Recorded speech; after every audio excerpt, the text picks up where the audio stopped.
Pereira is you get him around some sort of talent, he's going to make everybody better around him. So it's going to be a matter of time to see how well this team is able to adapt with Pereira moving in against Mexico. Now, meanwhile, yesterday Mexico got 4 goals from Jose Antonio Medina. Very, very impressive. That's probably not where they're going to look for their main offense today, though. Absolutely, and this is going to be courtesy potentially of Luisito Morales. We've seen Morales up close and personal with the Sockers, but he is a stellar player who actually was responsible for the goal in the third quarter that really opened up the floodgates for Mexico yesterday. It's a matter of if the U.S. defenders are able to go ahead and stop the forwards, Luisito Morales can come in and really unlock this game for Mexico. So many storylines. We'll be following them all for you, but when we come back, opening kickoff time. USA, Mexico, championship match, Four Nations Cup. You're in the right place. MASL TV.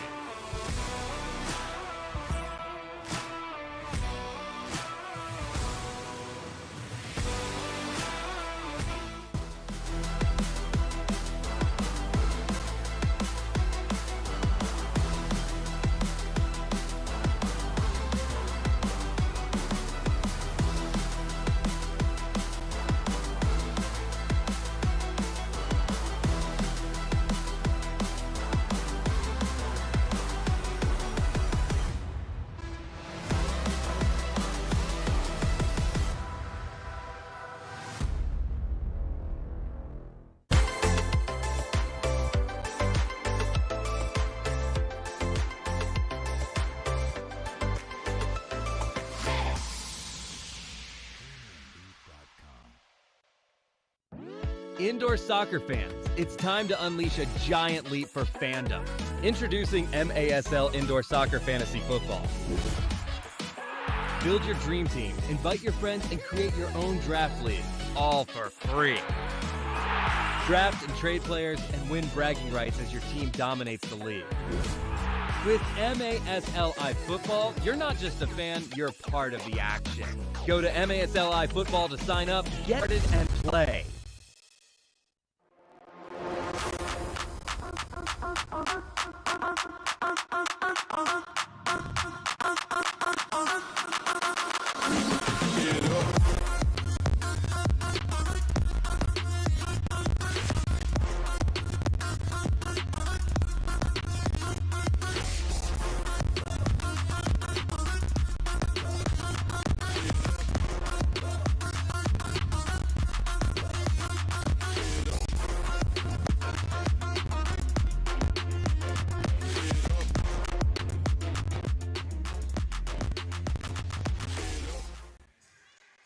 The wait is over. USA Mexico is here. It's the championship game of the Four Nations Cup, and we are privileged and proud to bring it to you on MASL TV, along with Tony Sanchez and our Amota television broadcast crew. My name's Craig Elston. We've been here at Frontwave Arena yesterday and today, the fourth of 4 matches in the Four Nation Cup, and this one has cash on the line, a $10,000 purse to the winners. $5,000 to the runners-up. So, poker parlance, $5,000 is on the line here. Both teams get 5, but who gets 10? That it will be decided here tonight. A couple of lineup alterations for both teams. No changes, just reductions, as these teams came with 16 players to the Four Nations Cup. They will play with 15 each side tonight, Tony. For Team USA, Drew Ruggles of the San Diego Sockers got into it with Pipo Moreno multiple times. You know, bang, knock, kick. Something swole up for Drew overnight, so no reason to play in a back-to-back. Drew will sit out. Meanwhile, for Team Mexico, Jaime Romero is out tonight. He was in the lineup yesterday, out today. His number taken by Emiliano Andy Mendez. So both teams with 13 field players and 2 keepers for this one. As they did yesterday, it appears that coaches Craig Rodas and Phil Salvaggio will alternate their Sockers keepers by half. Boris Bardo will start the first half.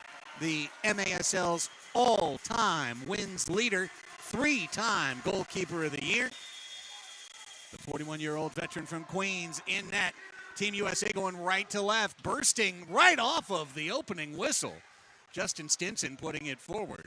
And Mexico recovering. It's Christian Hernandez, the young superstar keeper of the Chihuahua Savage, who will start and likely finish for Mexico. USA in white with blue socks. Mexico, green tops, black shorts, black socks.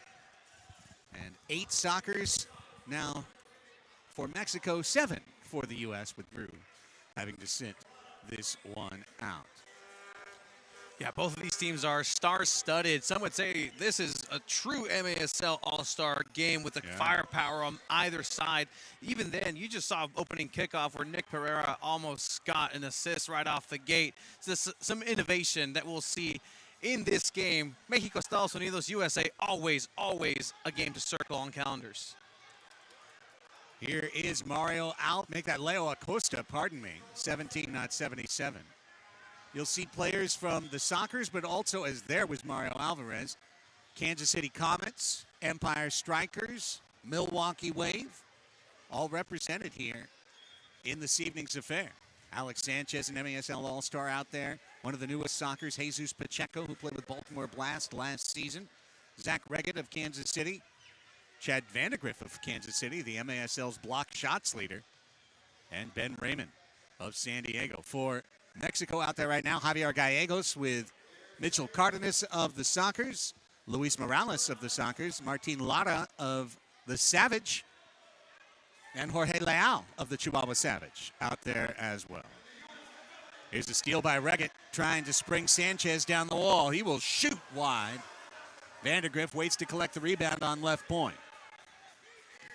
First 90 seconds elapsed in our Championship Four Nations Cup match. Here's Nick Pereira. The 39-year-old returning to San Diego for his third tour of duty this season. Played as a youngster and then as a young player maturing after 4 years in Milwaukee. And then the last 8 seasons he's spent away from San Diego, but he's coming back. And here he is now. Ball flicked away from him in the corner. Morales trying to go on a speed run, but USA is able to take the ball away.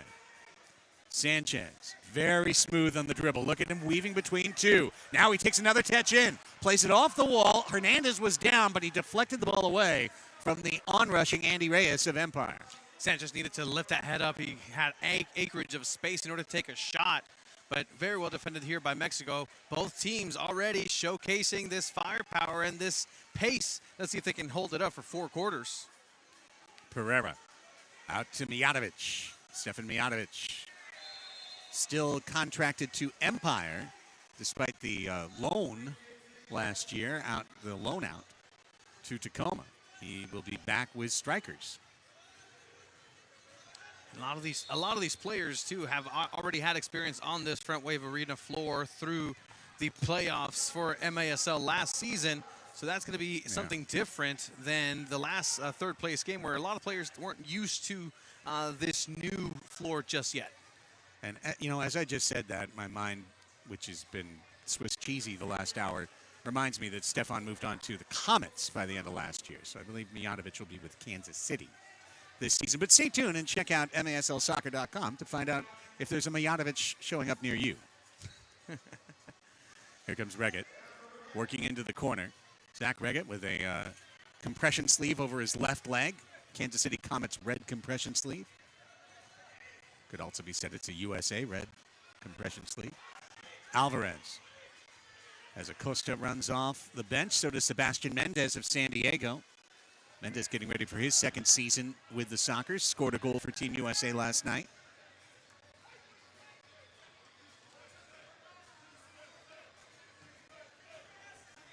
Taylor Bond, the veteran Chicagoan, crashing in Rodolfo Valenzuela of Mexico to take that ball away from Mendez.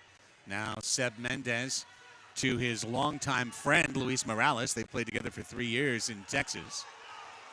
Here's an open chance, 4v2 on a bad change. Mendez, just the ball out too far in front of him for him to do anything with it. Acosta still has a look. Mendez in the corner, off the wall. Mitchell Cardenas is there to clean it up for Mexico. Out to the man known as Big Rojo, Ismael Rojo, for Mexico. talk about the relationship that these players have built as adversaries, but as teammates, they know each other so well. A little roulette action by Morales, excuse me, by Charlie along the boards, but they know each other so well. It's the chess match is going to be fascinating to watch between these players. Dangerous situation right here, and it's been dangerous for the last few seconds. Pacheco able to get to Raymond, and now the U.S. breaks out of it. That all started with Pardo passing to Mendez, who was being double-team trapped and forced into the corner. It was 4-on-2 Mexico on U.S., but the ball never left a United States toe throughout all of that. 5 minutes complete in the Four Nations Cup final. No score yet. Serra.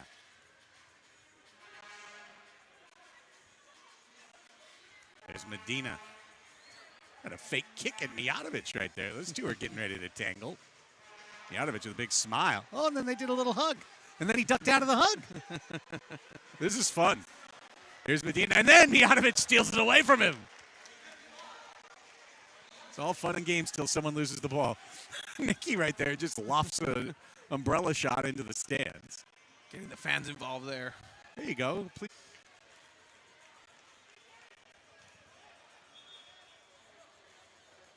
Free kick for Mexico. Bond comes on the field. Mijatovic is good. He'll trot off, and Vandegrift trots on. Always a good idea in a defensive situation to have Chad Vandegrift on the floor. This is arguably, I think maybe inarguably, the best stay-at-home defenseman in the MASL. A goalkeeper's best friend, Vandegrift. He's the one that's going to get you out of any sort of sticky situation, even the ones that are seemed impossible. Like that, right there. Uses the chest, does Vandegrift, to block away a goal for Mexico. That's one of the rare times you speak well of not an announcer's curse, an announcer's spell. Yeah. You know?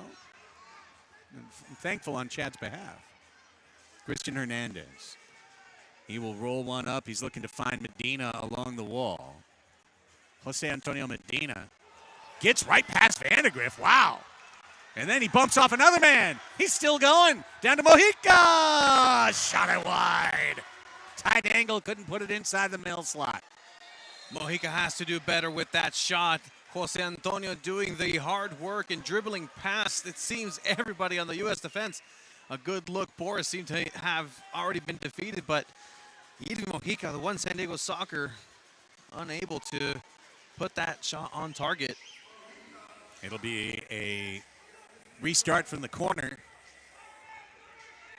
for the red, white, and green.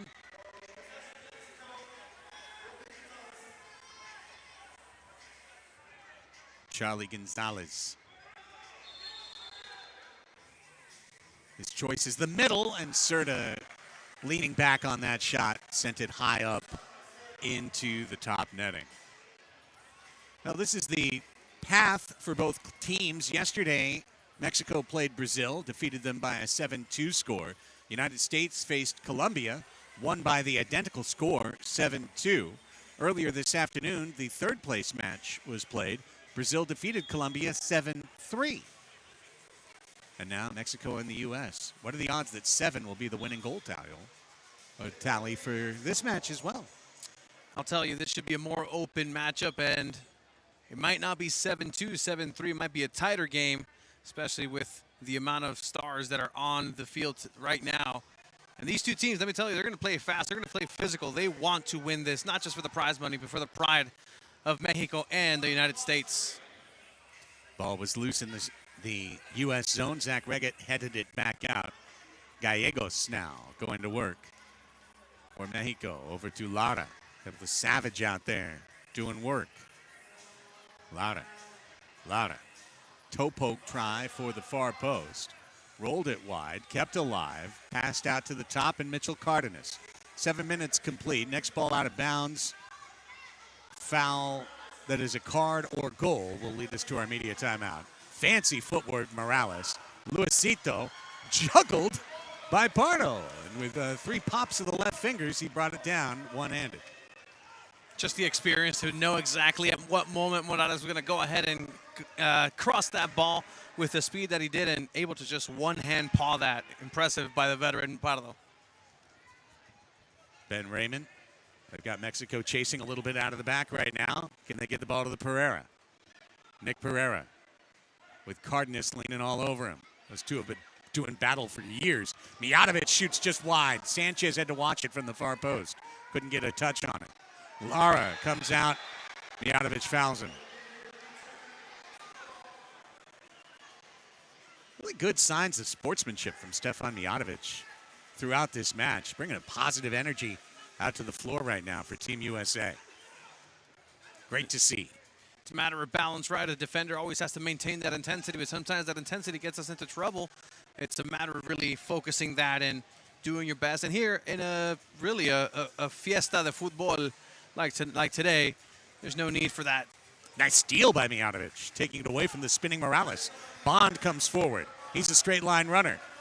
Taylor Bond cuts it to the wall. Sanchez does well just to recover. And here's a man who's yet to impact the match, Pacheco.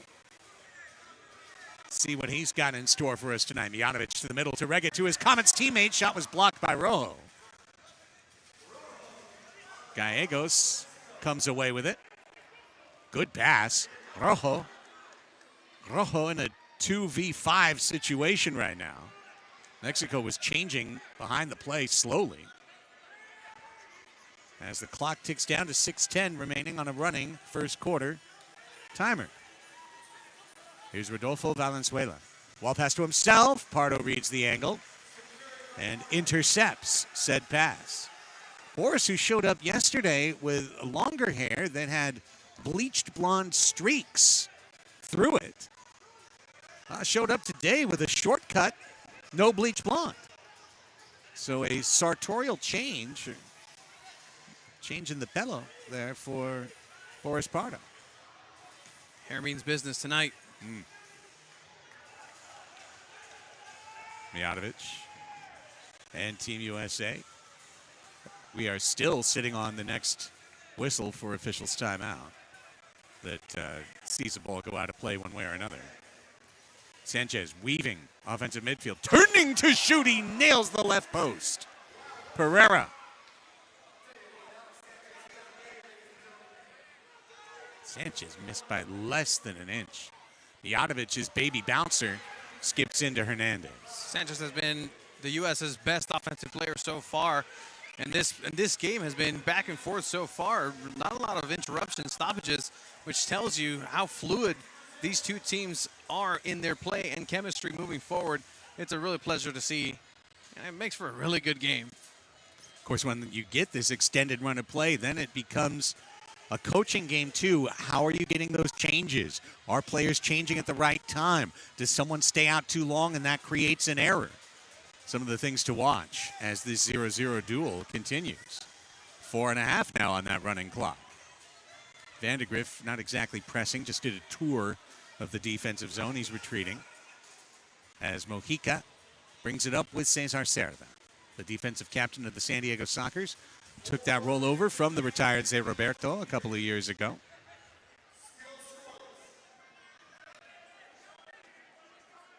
Medina out to Charlie Gonzalez. Classic Charlie, just baiting the defender, giving himself some space, backtracking, assessing what his passes are, and that's what makes him so good, the patience. Charlie calling for the ball at the top.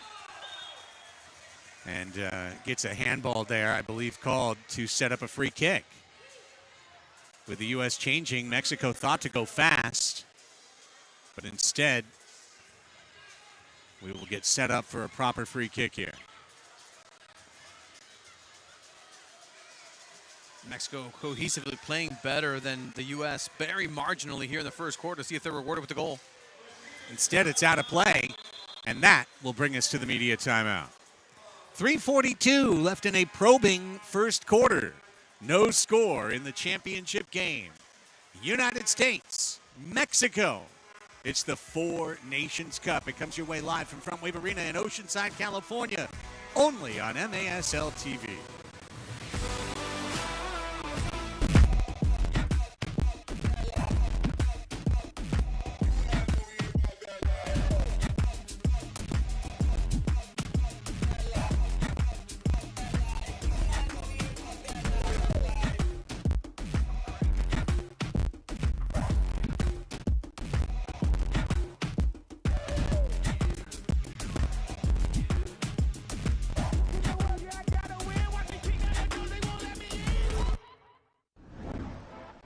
Across the nation, MASL players are giving back, utilizing their professional power to touch and inspire people in their local communities nationwide. Free soccer clinics, where kids can meet their heroes and learn new skills. After-school programs and special events. And surprise visits to the classroom. Visiting brave kids in the hospital, bringing joy and hope. Supporting special needs care, partnering with local businesses, and so much more. MASL, passion on the field, purpose off the field, committed to community.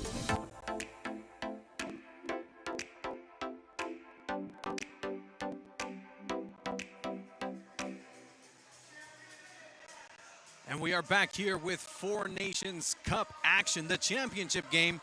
The United States and Mexico doing battle at the home of the San Diego Soccer. Still 0-0. A very open game so far. Both teams showcasing a little bit of that offense and defense. But still a lot of soccer left here. Watch out with the shot. Very great stop. And Mendez comes back for a second. Wow. Luis Morales spinning between two men.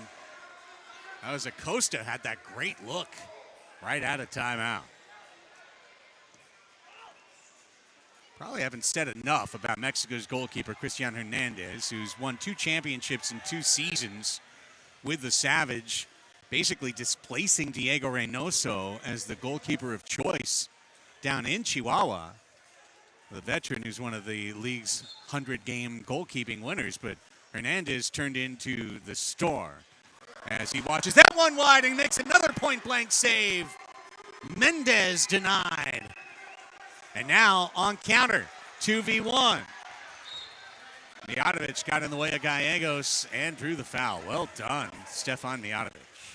Absolutely, but going back to Hernandez, it's his style to really just put his body on the line. Anything that's part of him is always in play to stop a shot. Right there, you saw the second shot that was blocked. Here, almost able to control. Stopped it with his ribs, almost just placing himself alongside the post. He gets it done, and he's very intelligent with his body control. That's what makes an excellent goalkeeper of him. Lada keeping his eyes open. He's going to turn and shoot well wide. Pardo just watched that one go off the glass. 2.5 to go in the first quarter. Still looking for the first goal of the championship match.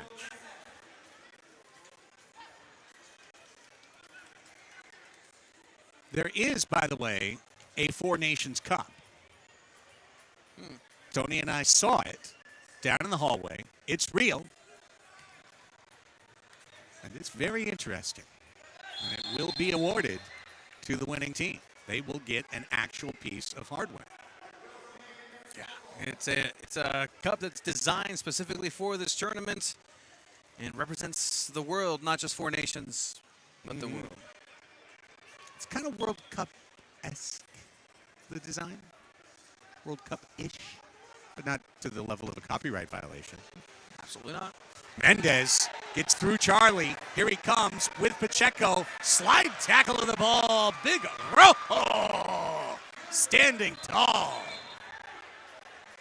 An incredible track back as a challenge flag comes into play.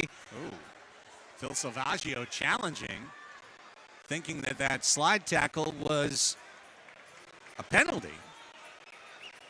We have a hard time because that was on the near wall low where our vision is obstructed, but even just taking a quick peek at the YouTube replay, it looked all ball to me. There may be a shout for a foul right before that. Mendez looking to the referee and the official for a call. We're looking at a possible delayed blue card. Possible delayed blue card. So maybe they're looking back at when Mendez ran through Charlie Gonzalez, whether that was a blue card worthy tackle where they played advantage going forward. That would be an interesting decision. Mendez certainly acted. Now, it would be behind this. It would be earlier than this. As we show you right there, although you could see Sebastian just expressing his displeasure to Kia. Yes, let's go back here. This is where Sebastian wins the ball. Now, right there, was that a blue card. That kind of yank on the left arm of Mendez. Hard to say. I do believe it would have been called and potentially a card immediately had Mendez gone to ground. Exactly. But that's always the argument. The same foul is committed, so why not the same repercussion in a card?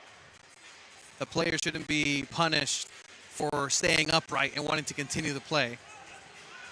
But other than that, there's not much, because right here, I don't see anything. That's a clean tackle by Rojo. Yeah, Rojo, crystal clear that that's a clean play. This is the one. Was that card worthy? Mendez, did he lose momentum? Was his momentum changed or arrested by that pull? And I couldn't agree more. If he goes down, probably the card comes straight out. Here we go with the call. After reviewed, the call on the field stands. No call. And I think that's correct. I would agree with that decision. Kia Depina and Fernando Pena, a championship-level officiating staff right here, literally was in the grand final a year back. And Phil still with his palms outstretched to the sky. Not sure why he lost his challenge. It's got the look of a man at the blackjack table right there. Just wait, I thought hold 19 good? No? Okay. Yeah, no, I do believe it would have been a situation where had it been called immediately, that's a cardable offense. But it's almost a double jeopardy situation if you call the foul right there and a call, but ultimately correct call by the officials. Pacheco crossing the field to Bond, who will play it back to Pardo. 90 seconds left in the first quarter. There's a long one. Pacheco can actually get a touch on it, and then he goes into the wall. And while there's no card there, and there shouldn't be, the free kick is valuable to the United States. And here comes Pereira to take it. Just a set-piece expert with Pereira coming over. A little bit of a shove on the back, just enough to push him into the boards a little bit. Not too egregious of a foul, but nonetheless creating a dangerous opportunity for the United States. Let's see if Pereira does the beach soccer lift and lob to Stinson. Lift and lob to Stinson! Missed it. Good save by Hernandez. That was the play. That's exactly what was telegraphed, but the contact by Stinson wasn't favorable, but still in possession here. Justin, the stinger. This is all because Nick Pereira, the captain of the U.S. men's beach soccer national team, all-time United States goal scorer on the beach. He has skills that other players simply don't, and one of those is that he has the ability to control lift those passes and pretty much pinpoint them all the time. The steal by Mario Alvarez of the Milwaukee Wave. Over to his Wave teammate Sanchez, trying to sidewall pass to himself through a triple team. Trying to dribble out of a phone booth, and I think Sanchez, like Leonardo de Oliveira, can do it. He's got that much skill on his foot. We saw what Sanchez was capable of here in the Ron Newman Cup playoffs, and that Wave team just certainly wanted it in the dying moments, but you know, don't remind me. Remember, I heard you and Farbs earlier just talk about Steinwasser and Steinwasser. Oof. I woke up in the middle of the night in the hotel room last night, cold sweat. Steinwasser! Screaming. White again! No! In my dreams, it goes in, and then I wake up, and it's not. No. Just ball up your fist, Steinwasser. Steinwasser! Sure, Kelsey Marsh watching does the same thing. Wakes up in the night just screaming Steinwasser's name. Great player, by the way. Absolutely. There's that lift and lob again. He was trying to pass Stinson into the corner like an NFL wide receiver on a post route. Instead, we've posted up for a scoreless first quarter in the Four Nations Cup first place match. United States and Mexico are scoreless, but not for a lack of trying. When we return, Tony and I have second quarter run from Oceanside, California's Frontwave Arena, the Four Nations Cup on MASL TV.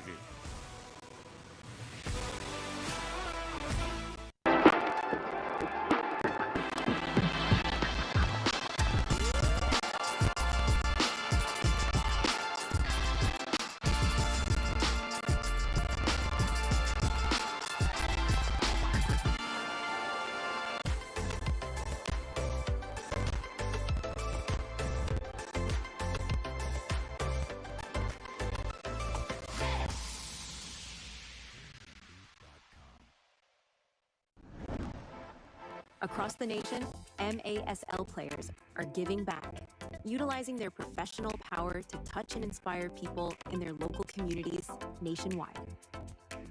Free soccer clinics, where kids can meet their heroes and learn new skills.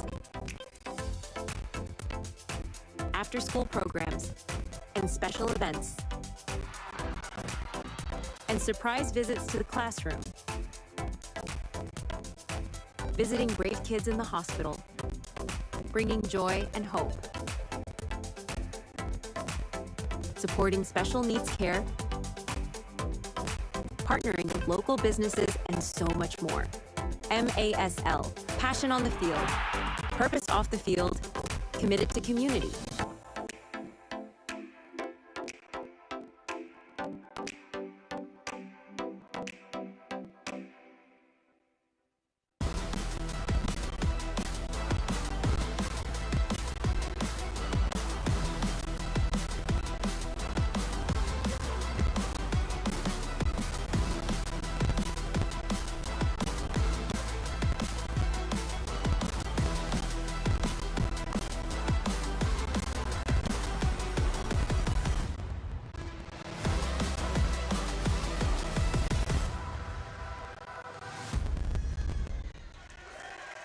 We'd like to say a big thank you to Flight Sports.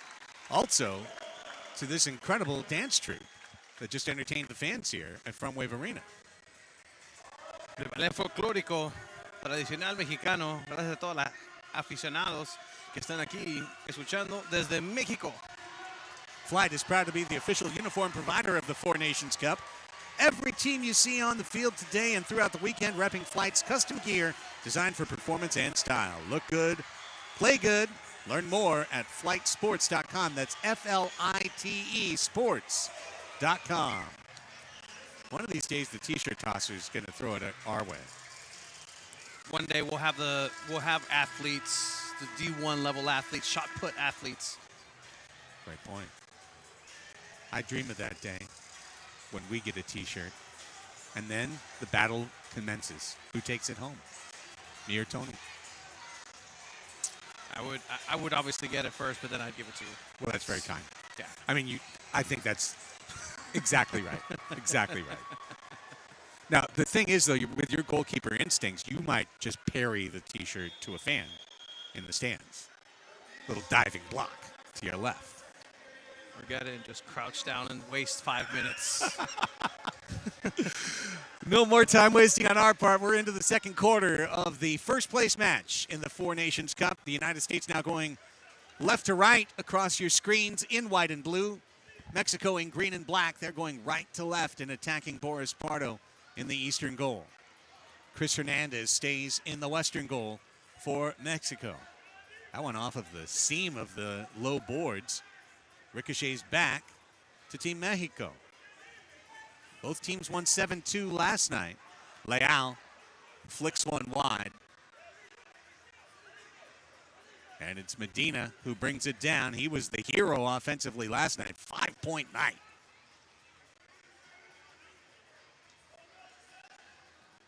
This U.S. team is a little bit stronger and taller than what the Mexico team faced as. Watch out here. Good backheel clearance by Raymond as Mojica put a ball into the crease.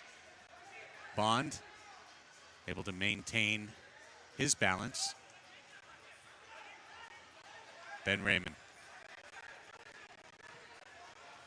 Here comes Pereira. The amount of big bodies that the U.S. has, and not only big bodies, but just nimble, quick. Just again, looking at Nick Pereira, just the prototype for that type of player. Offense, defense. Mexico has their work cut out for them to try to get past. You know, I think Nick Pereira is just such a fascinating character as he turns and wheels one off of the wall. And just an example of why, if you are a soccer player, you should never give up on yourself or your career. Because Nick Pereira has the foot skill to be in the Premier League. Like when he was a young player, and as he has matured, his awareness, his passing ability, his vision.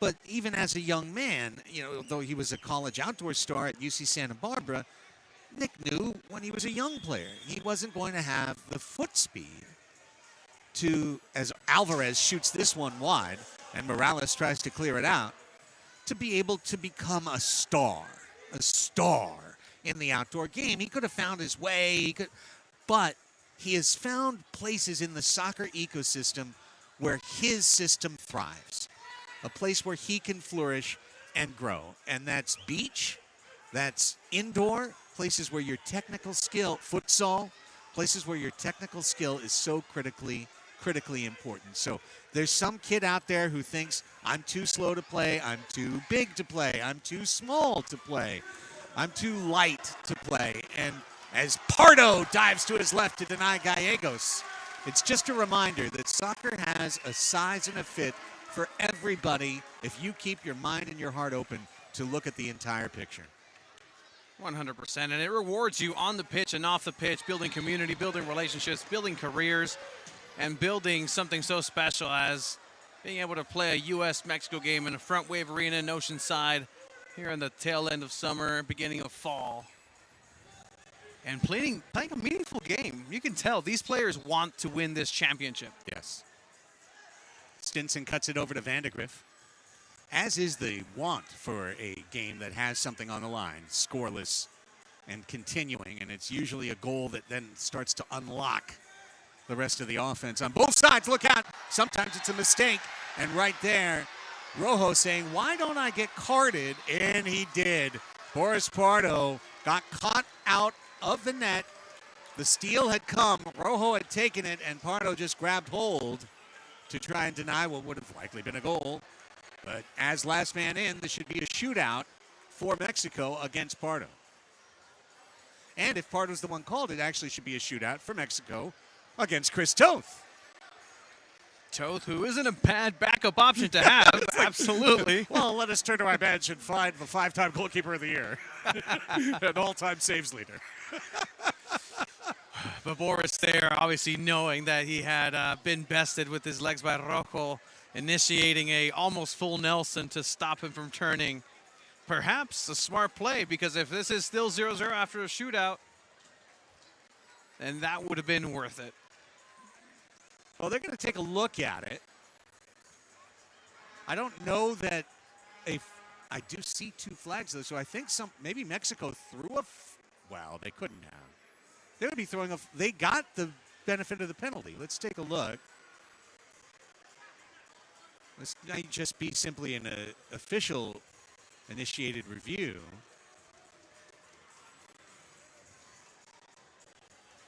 Here's the steal. That's the obvious hold. There was one player technically behind Boris. That's what they're looking for. Yeah. That's what they're looking for. Okay. Was he last man back? Because in that case, it's not a shootout. It's just a power play. And that's a giant difference, obviously. Correct. And it did look like Boris maintained that hold a little long enough for a player, one of his teammates, to be behind him. All right, let's look again. We're looking at Vandegrift. Yeah, Vandegrift is behind him. Yep. Yeah, absolutely. Absolutely. So your two geniuses up here believe that this will be not a shootout. And even at that moment of initiation of contact, Vandegrift is behind Pardo. So Pardo having potentially a goal-saving interference via foul. Yeah.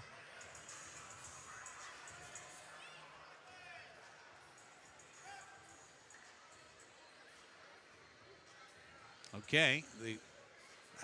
Fernando. I'm actually a little confused because I thought the second angle made it more clear. They're definitely looking at the moment of foul, where is Vandegrift? Because Vandegrift does retreat. At one point, he seems to be even or even ahead. Clean. You can say that's I feel like the foul's there. Okay, but if the foul's... After review, we have a shootout and a blue card for holding. Interesting. Okay, well, they will give the shootout. Potentially saying that would have been a clear goal-scoring opportunity, but at the end of the day, Chris Toth will have his first seconds of action in this championship game. In his new home coming up this is new season. Frontwave Arena for the San Diego Sockers. Oh, and look who it is, Jose Antonio Medina. The golden booter of the tournament so far with 4 goals. With all the MASL All-Stars around, it's Medina who gets the call. Fascinating choice by Rene Ortiz. Going with the hot foot here. Not Charlie, not Rojo. So many options. He'll go Medina, but boy, the way Medina's played, you get it.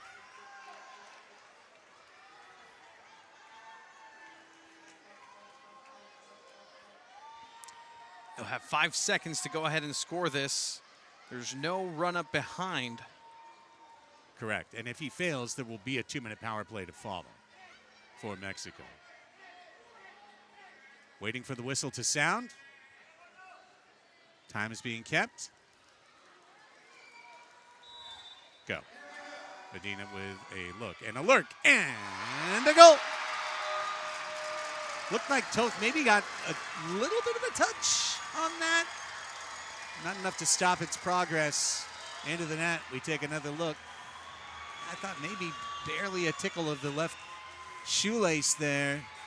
Nonetheless, Medina converts, and that error does turn into a goal for San Diego. And while it probably was a smart foul, the shootout is converted nonetheless. And the first goal for Mexico, really been wanting it since this game started. Has been more of the aggressor in a team setting. And now the U.S. will have a chance to respond full strength. 3:06 in the second, that goal. Here's Mendez dancing in, firing high off the glass, but down to his teammate Raymond. Shoots it off and through the middle. It's cleared out by Mojica for Mexico. Pardo brings it back in. Rodolfo Valenzuela, pardon me, had that last clearance. Now a battle between Charlie and Jesus Pacheco. Pacheco comes away with it, centers, looking for Reggett. Well done, but Valenzuela read it and punted the ball out. Okay, as we had been saying, all the probing, all of the back and forth, the tenacious defense. Wait for the first error, wait for the first great player error. It wound up being an error, not a great play, but now what unlocks? Now 1-0. What unlocks on either side? Does the U.S. ramp things up offensively? Does Mexico ramp things up and take it to a new level and challenge? Meanwhile, Luis Jaime Borrego, former head coach of the Monterrey Flash, he's furious. I'm not exactly sure what about. Depina picked something up off the turf.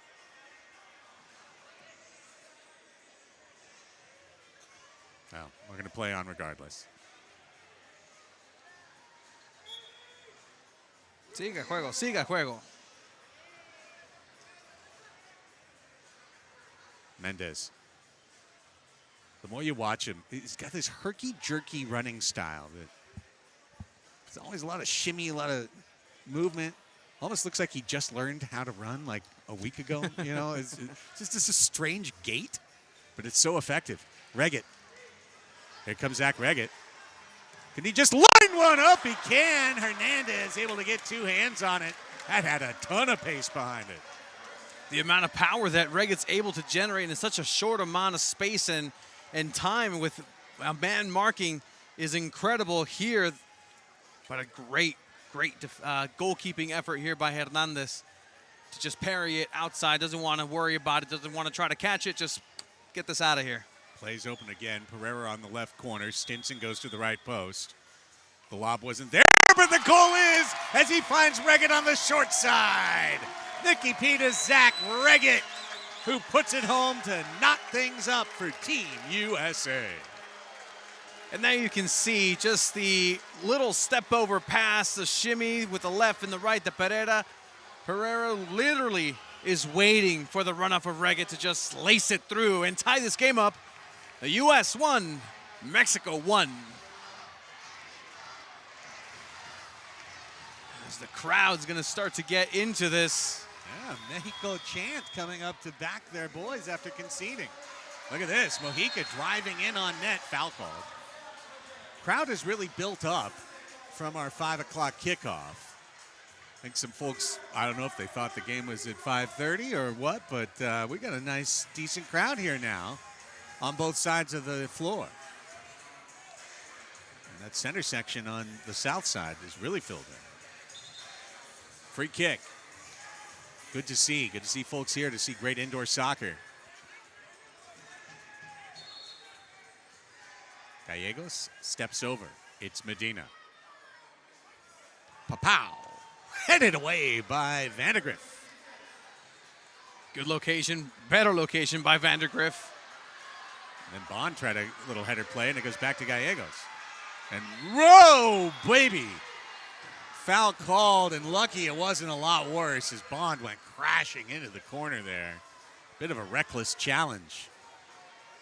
It looked like Bond had committed 5 minutes before the ball even got there to that slide tackle. Was going to take out whoever was going to be in his way. And it costs a set piece here for Mexico. Mojica rips it off the Kaiser Permanente logo above Pardo's goal. That was a whistler. But it's out of bounds and back to the United States. 10:08 in the second quarter. 1-1 our score. Just as we thought, after one goal scores, another one pops pretty quick. Within 2.5 minutes, we had an equalizer. Acosta.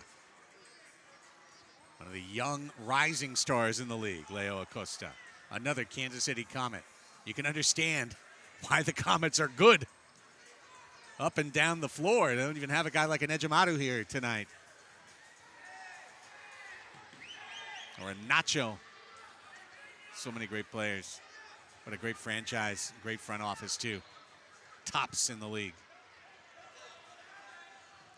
Never mind Nick and Eric. Everyone says nice things about Nick and Eric. Oh, they're the best announcers. They're such nice guys. And they're so cool and smart. It's all true. Yeah, we met him over the Ron Newman Cup playoffs, and yeah, I met him for the first time, and excellent folk. Great folks. Now, have they ever invited me over for barbecue? No. So this is the call. I mean, not perfect. Not perfect people, but, pretty good. Pretty good. Under 9 to go in the second quarter. Woo! Ball collision, Acosta and Rojo. Thought that ball was going to pop. As a player with the intensity, you live for those moments. That's exactly 100% exact measure of power for the ball. And the weaving Stinson. Lara took it away from him. Ooh, and then he got too fancy, and Stinson took it away from him. And then a foul is called. Good defense being showed here by some of the best offensive players. And Stinson, the U.S. starts quickly. Down to Pacheco. The bleached mane. Mijatovic has had a very strong half. Reget scored the goal. Mijatovic crashing. Foul and a free kick coming up.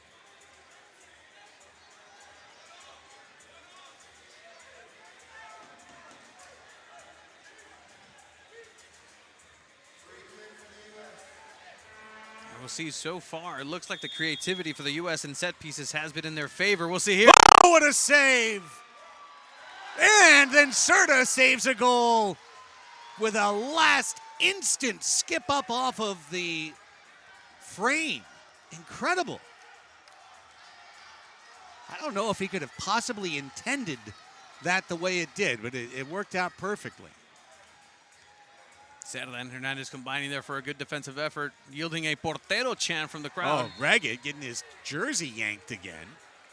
Yesterday, you weren't here for this yesterday, Tony, but I think you saw it on video. Zach started off with the number 88, and Mexico yanked on his jersey so much that first the left 8 started to come off, and then it completely came off. He went from 88 to 8. Here's a corner kick.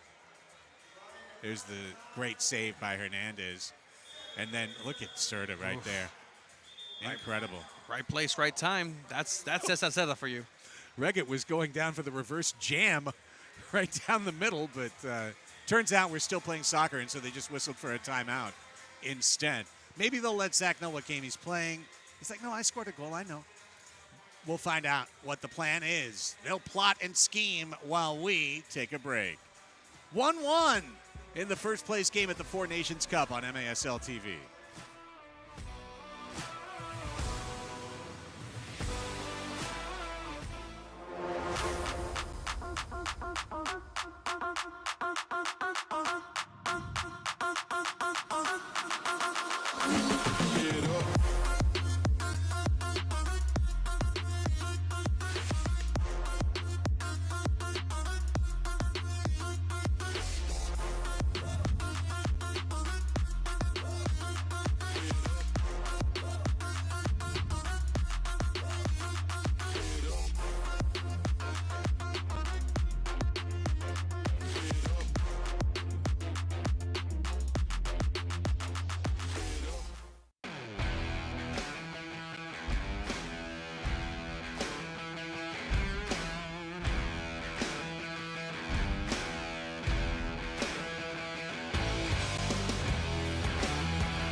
Corner kick for Team USA.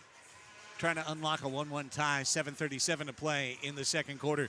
This fall, the world comes to Oceanside with the Sports Illustrated Women's Games. 7 sports in 6 nights, Team Americas versus Team World. It all happens October 28th through November 2nd here at Frontwave Arena. Go to AXS.com for more. Short side try again, and this time Mendez shoots it just wide. Stinson save, rebound wide. Hernandez is showing you why. He's one of the best in the league. Hernandez doing an excellent job there in the back net, but his teammates in defense, watch out. Mendez got a shoulder on that. Mexico playing a great defensive team play. Of the two teams, there's no question, Team Mexico has played together longer with more success. Like these guys here, Cerda and Gutierrez and Gonzalez. They've been playing together for years for club and country. They know each other. They know their movements. They know their tendencies. By comparison, this is a much more recently assembled U.S. team. Here's Charlie. But that's why Mexico is number one. Mexico's number one. They've been number one. Yeah. 3 campeones in club. WMF World Cup winners, 2019. And part of the TST game-winning $1 million. I mean, littered. Yeah. Game-winning guys. Right there. Bumpy pitch dudes all over the place. Gonzalez, Gutierrez, Cerda, and Cardenas. Cerda. Down low, Pardo guards near post. Second chance whistle just past the crossbar. Exciting action here in the Four Nations Cup final. Running clock, 6:21, second quarter. Leal. Valenzuela kept it alive. The left-footed shot, Pardo! Big paw up for the big save. That's a Pardo specialty, just being positioned correctly, waiting patiently for the ball to come to you, and being able to parry a powerful shot. Pardo special. See some members of the Colombian team here taking in the final. Just came and took a seat. Charlie to Mojica. Pardo's able to get it out of there. Just wanted to say again, really, really impressed with what Colombia was able to do over the course of this weekend. They weren't expected to be as competitive as they were, and they were quite competitive in both matches. Very good stuff. Look forward to seeing what's next. Meanwhile, a foul on Mexico that brought Reggett to his knees. And that's what makes a tournament like this so special, is that you see different disciplines, you see different ways to play the game, you see different styles and players that you haven't even ever laid eyes on. And honestly, it was a joy and a pleasure to be able to see Brazil take on Colombia here in person.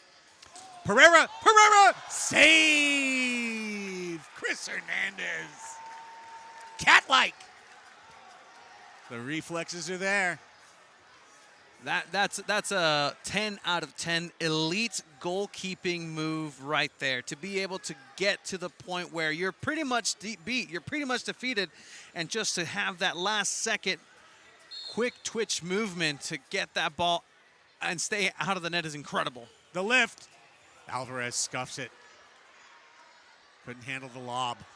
Serta blocks this one all the way up into the high netting, and another set piece for Team USA. 5:34 to go in this second quarter. Played quickly out to the top. Alvarez in between. Serta was there to take it away. Mexico looks to counter down the floor right to left. It's Medina. Little stop and go burst. Gallegos gets out of trouble. And it's over to Ismael Rojo. If he can ever get his right foot open, it's the strongest shot in the league. Rojo, I would say, the poster boy for MASL visa dismay. The 1 year he got to play for Monterrey, first team All-League. First team All-League. Top scoring defender in the league. However, Monterrey folded or suspended play.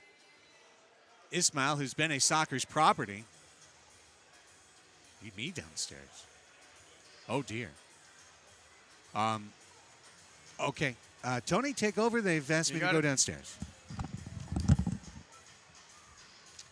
Absolutely. As this match will take a pause in the action,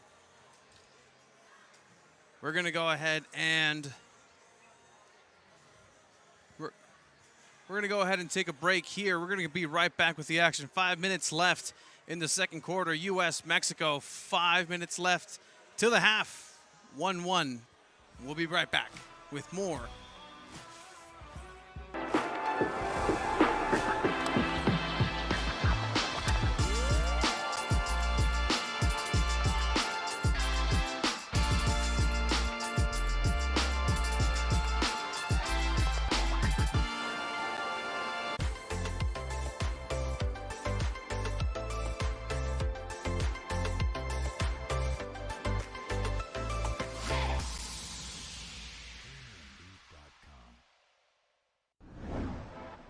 Across the nation, MASL players are giving back, utilizing their professional power to touch and inspire people in their local communities nationwide.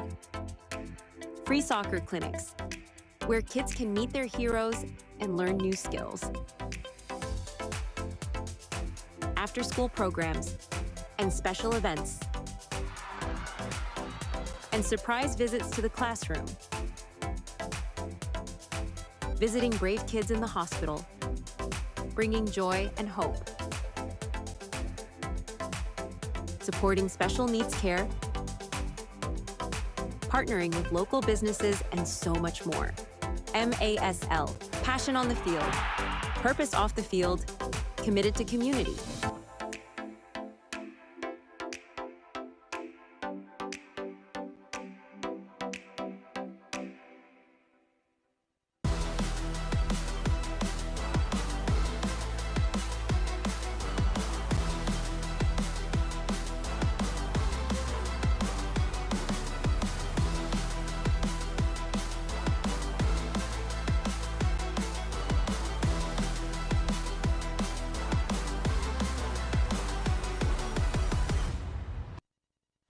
And we are back here at Frontwave Arena. A quick pause here as we bring in the great and powerful Brian Farber.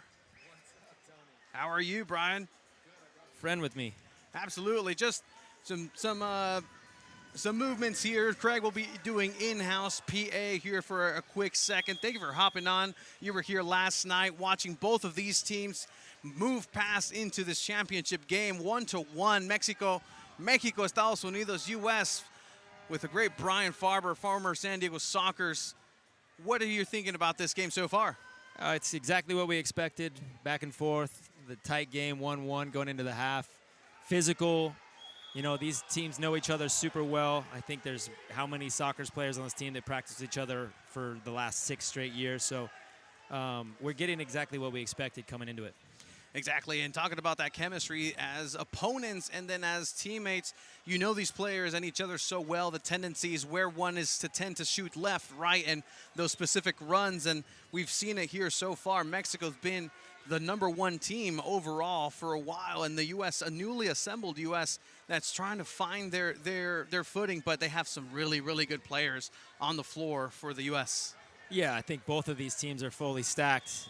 Mexico has been playing together for so long. It's a consistent group. But then the U.S. team, you know, there's a couple guys that come in and come out. We're missing a few players that maybe are typically here. Ian Bennett, Frank Tayu, Uzi Tayu, Gordy Gerson. There's different faces that are maybe missing from this group. But, you know, and then you got a injured Drew Ruggles, which is super unfortunate. He's a mainstay in the back. So these guys know each other so well. It makes this game fun to watch. As the U.S. tries to work out of their own half moving forward, this U.S. team is going to need to find some space and open play. They've been successful trying to find on set pieces. Now with Zach Reggett to the back, to the goal, getting a little bit of a shove in the back. It's going to be a foul set piece for the U.S.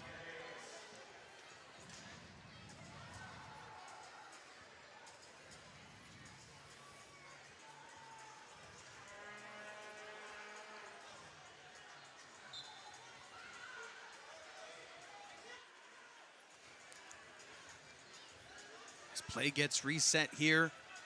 Both of these teams having equal amount of time on this floor, potentially longer with a good cutoff here now. A 3v3. A move up. Pardo comes up. A good sliding tackle. Anticipation there by the veteran Boris Pardo to clear that ball. And speaking of goalkeepers, we've seen a great goalkeeping performance by the Mexican goalkeeper Hernandez. Brian, it's been incredible what he's been able to do is keep that ball out. Yeah, he's doing the same thing last night, and it's fun to watch. Super talented. The guys obviously are they work hard for each other on Mexico. They're shutting down angles. They're blocking lanes. They're getting to the back post, and then he's just the beneficiary of all that. And then when it comes time for him to have his number called, he's super reliable, and he makes it look easy. Making it look easy so far. You know, these two teams really came out aggressively wanting to showcase their best and get off in the good foot. And so far, 1-1. It's a championship game scoreline as Mexico moves up in the numbers. Here comes the cross intended for a shot. Gets blocked a second time. Mexico with a good foot play here. Morales, Luisito. So close, Pardo blocking that angle.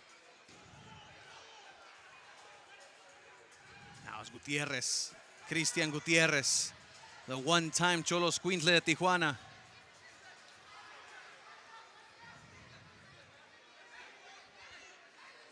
Cerda, over to Charlie, part of the TST Golden Goal.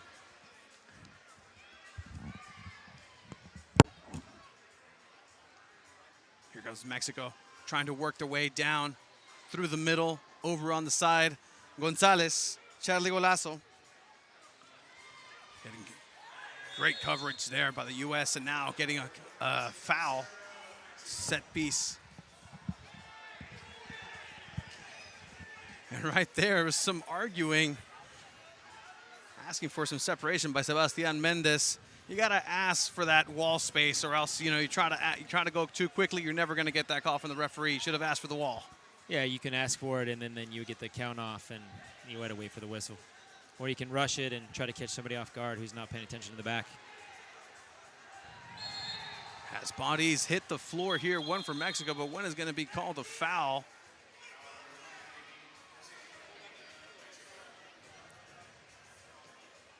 Did you see anything there? I didn't see what happened. Didn't see why the Mexico player was down. I did see that there was a foul against the boards against Mijatovic. Looked like it was a contact. Seems like it's above the head neck area, but hopefully player will be okay to resume here.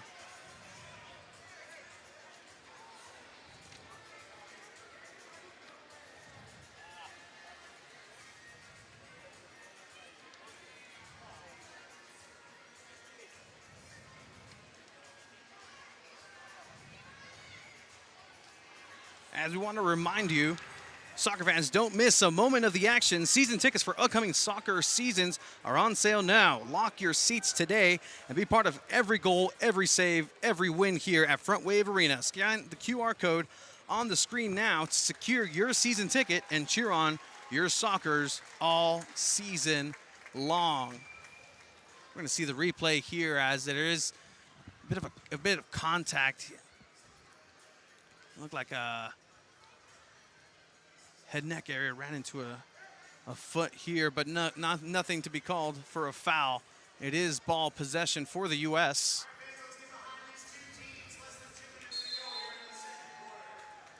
Minute 51 in the second quarter to take us into the break. With a championship caliber game like we have here, Brian, why is it so important to make sure that you don't do any mistakes or overcommit here? We have a 1-1 game, but a lot of offensive firepower. Yeah, you don't want to make a mistake because one goal can be the difference between being in that power position late in the third, early in the fourth. So going into halftime, you want the momentum, but you don't want to be too risky where you give up a goal going the other direction and then you go down, come and have to fight for the game third quarter. Both teams not playing necessarily conservative, but being smart with their possession of the ball, and some good interventions from both goalkeepers so far. We also saw the intervention of Chris Toth for a quick second and a shootout opportunity. We'll see more of him here in the second half, as that's what happened last game and what could potentially will happen in the soccer season. Just an embarrassment of riches in net for the Sockers and the U.S. as Mexico's going and tracking back. He's trying to break past the defensive line of the U.S. in that final third. Dangerous passing in the back.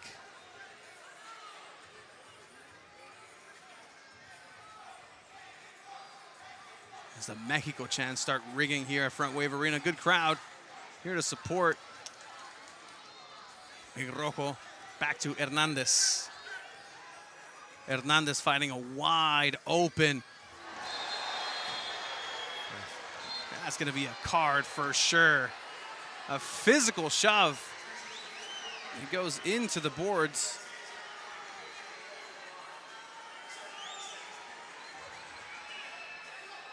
You see here in the replay, just not necessarily even having an eye for the ball.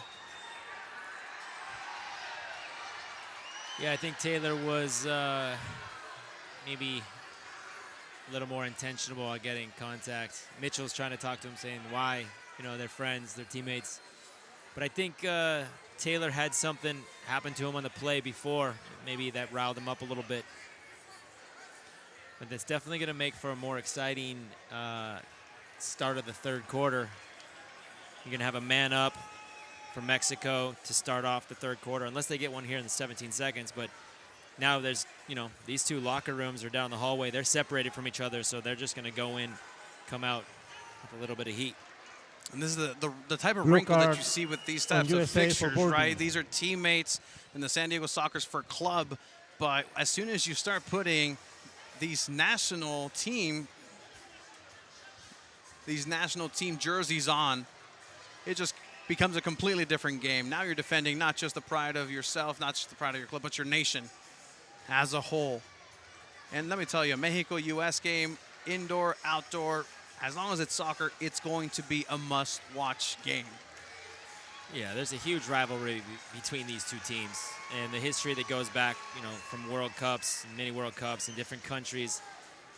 And there's also a lot of history because a lot of these players know each other extremely well from being teammates on one club, in particular the San Diego Sockers. But That is maybe a little bit uncalled for from Taylor. I think I would probably tell him that in the locker room to, hey, T-Bond, come on. But I don't know what happened prior. I don't know what made him, see red right there. But I'm sure he'll calm himself down a little bit, and I think cooler heads will prevail. Mexico will go back to work with the ball. Oh. As a combination yellow and blue comes out. Does that mean 3 cards?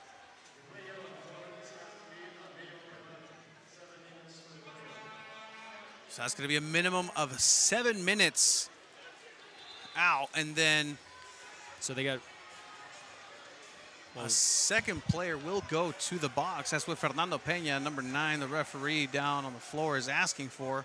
Yeah. Based on rules, you have to put a second person in the box. However, there's only 17 seconds left in the half, so we're not going to see Nick come back out of the box until the 2 minutes is up or a goal is scored. Until after the half, and we'll see what this set piece for Mexico will lead to. Probably what will end up being the last play of the match, save for a rebound. As the intensity, like you said, Brian, is getting ramped up here. First half of action. Been good back and forth. As here comes Charlie Gonzalez. Mexico moving the ball. Trying to find the space. 5 seconds left. Charlie has to shoot. Finds a shot here. Rojo, Charlie Gonzalez. And that's going to be the end of the half here at Frontwave Arena. The championship game of the Four Nations Cup comes to an end with a tie, un empate, 1-1, 1-1. An exciting matchup here. A lot of variables, a lot of moving parts.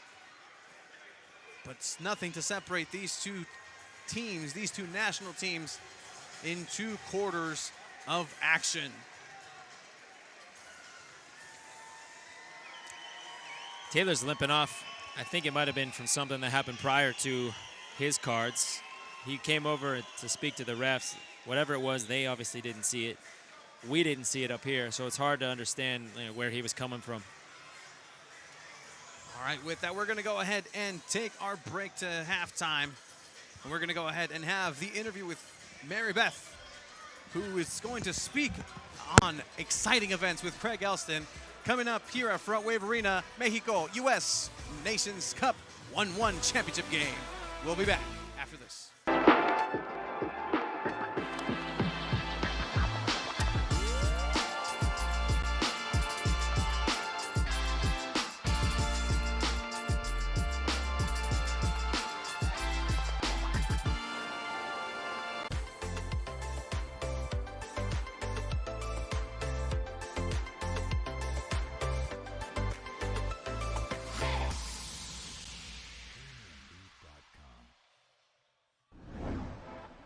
Across the nation, MASL players are giving back, utilizing their professional power to touch and inspire people in their local communities nationwide. Free soccer clinics, where kids can meet their heroes and learn new skills. After-school programs and special events. And surprise visits to the classroom. Visiting brave kids in the hospital, bringing joy and hope. Supporting special needs care, partnering with local businesses, and so much more. MASL, passion on the field, purpose off the field, committed to community.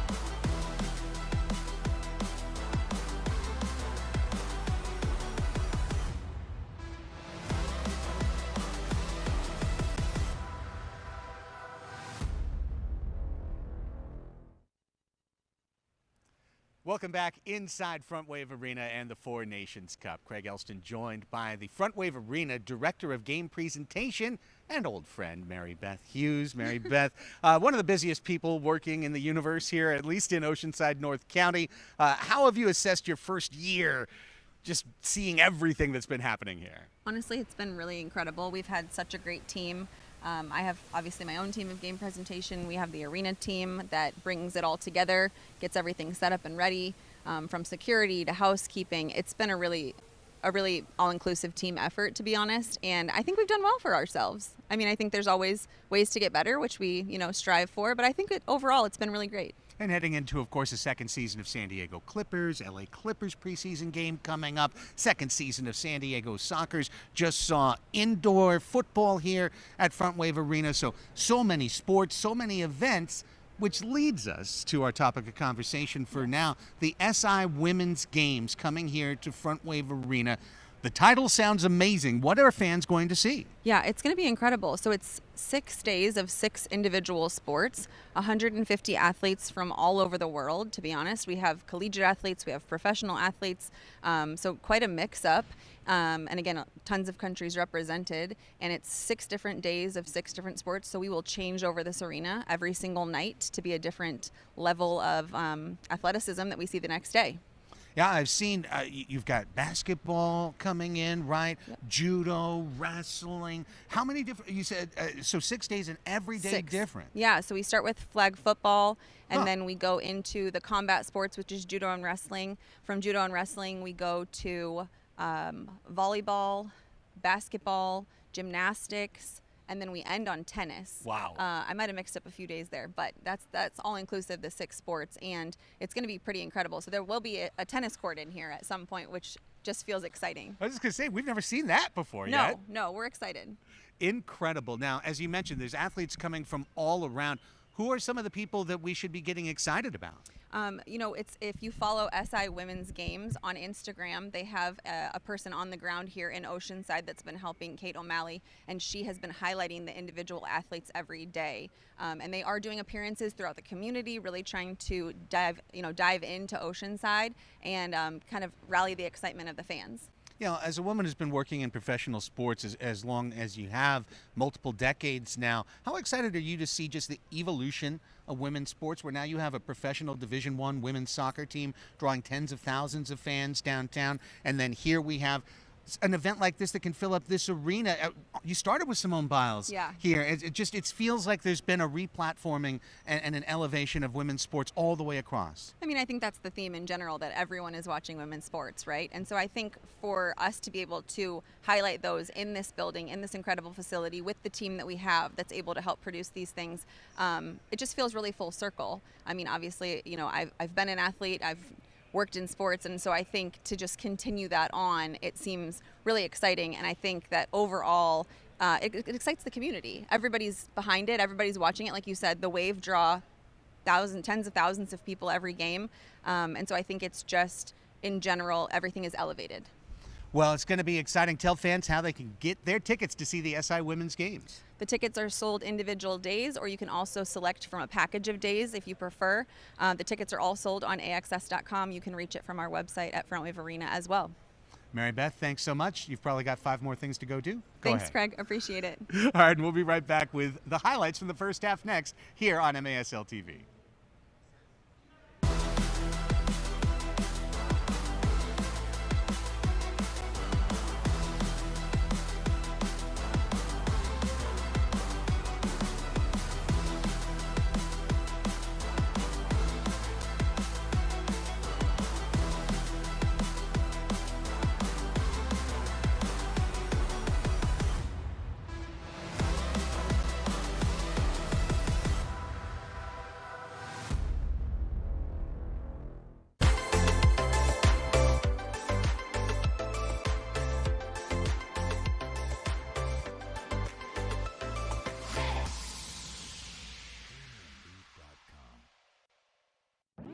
Indoor soccer fans, it's time to unleash a giant leap for fandom. Introducing MASL Indoor Soccer Fantasy Football. Build your dream team, invite your friends, and create your own draft league, all for free. Draft and trade players and win bragging rights as your team dominates the league. With MASLI Football, you're not just a fan, you're part of the action. Go to MASLI Football to sign up, get started, and play.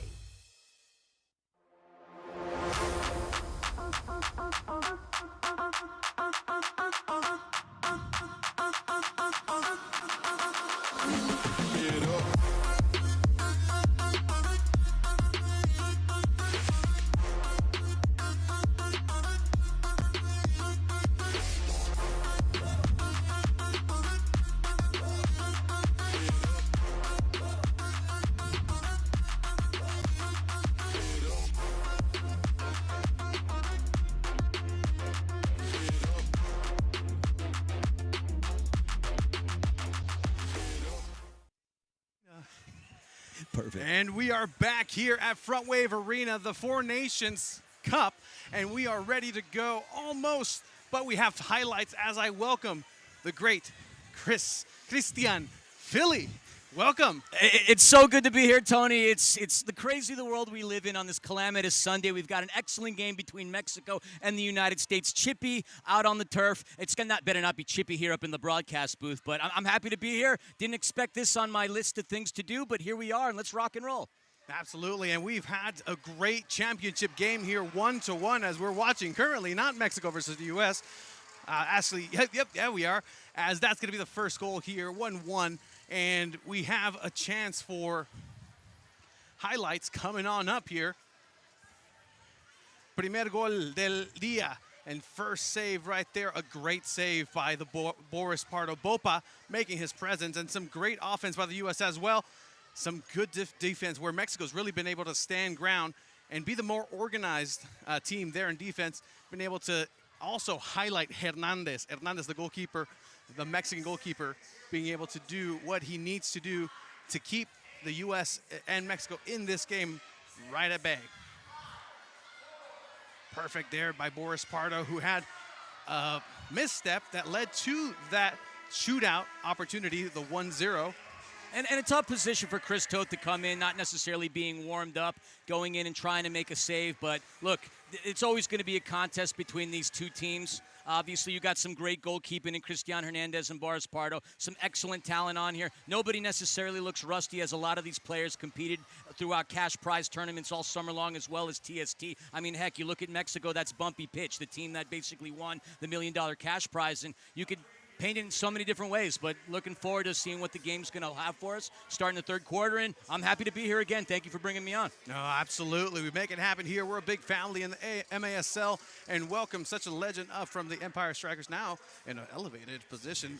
Felicidades, mi amigo. But speaking of amigos, we're going to go ahead and have some friendly but intense competition in the Four Nations League. What are your thoughts on this tournament overall? I mean, it's fantastic. Anytime you get to have your indoor soccer fix, it's fantastic. I mean, the last time I was in this booth, I was sharing it with Nick Vasos during the playoffs. That was 5 months ago. Longest off season ever. If this does anything, it scratches an itch. It reminds us of how and why we love the sport of indoor soccer. The start of the season's around the corner, but of course we have another quarter to begin. Another half of indoor soccer to be had here at Frontwave Arena. And let me tell you, the crowd here is ready to go. They were getting into it. Chance of Mexico, Portero, USA across the board. It's great to be able to have such high, intense action for a tournament that does have a cash purse of $10,000 to the first place. Second place gets $5,000.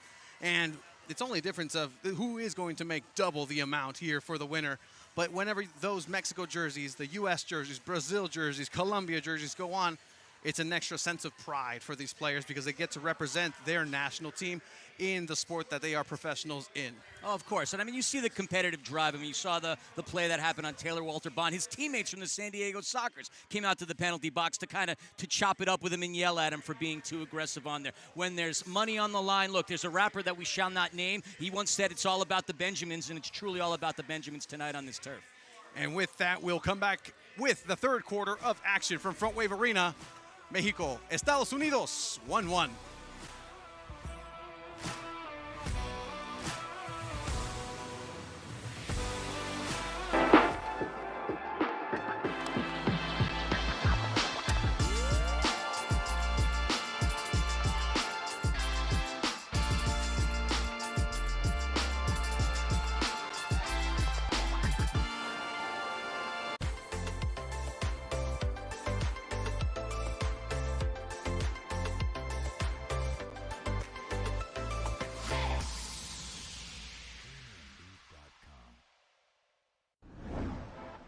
Across the nation, MASL players are giving back, utilizing their professional power to touch and inspire people in their local communities nationwide. Free soccer clinics, where kids can meet their heroes and learn new skills. After-school programs and special events. And surprise visits to the classroom. Visiting brave kids in the hospital, bringing joy and hope. Supporting special needs care, partnering with local businesses, and so much more. MASL, passion on the field, purpose off the field, committed to community.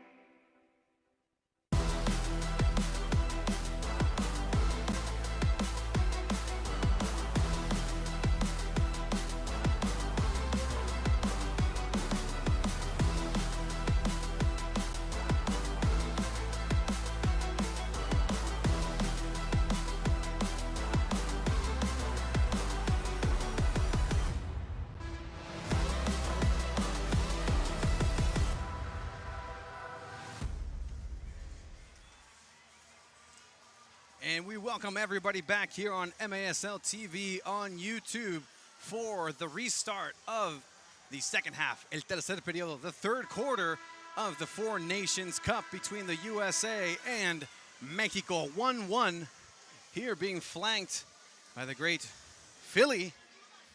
Man, it's an honor to be here as well. It's, you know, we play as we can, as we do, and we do a great job up here.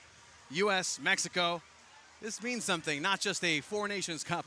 The intensity is here for all players, and they want to win this. Of course, again, we jokingly said that before halftime really ended that it's all about the Benjis. And look, a lot of these players, this is how they make their livelihoods. And I know there are a lot of players on Mexico right now that won some money over in Cary, North Carolina, that know the taste of making some money, but there's some players on the other end of the field that didn't get that luck in Cary, North Carolina, that are hungry to get a W right here. Several members of the hometown San Diego Sockers on both sides representing. And look, 1-1 right now. Would you have expected anything less? It was going to be intense, down to the wire, one way or another, and the next two quarters are going to be wild.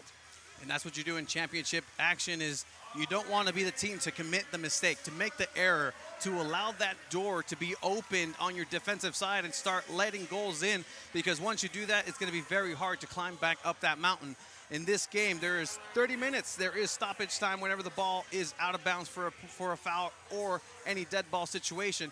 But that doesn't mean that a team can't milk that clock and have the possession and be frustrating towards the opposing side to be able to crown themselves as champion. It's part of the gamesmanship of indoor soccer. Fútbol rápido, probably for me, biased, but the most beautiful interpretation of the beautiful game. Oh, you're not biased at all. I mean, you and I are here working together because of that shared passion that we have for this amazing and yet underrated sport around here. And so, moments away from getting things kicked off, it's important to highlight the fact that, well, Mexico's going to have the advantage with Taylor Walter Bond and Nick Pereira being in the booth, minute 43 on the power play. So it would behoove Mexico to come out of the gates extremely aggressively and score on that power play opportunity to go up 2-1 in the U.S. And we're going to have Ben Raymond, number 2 here for the U.S., be able to start this matchup. And as you said, a short-sighted U.S. advantage Mexico.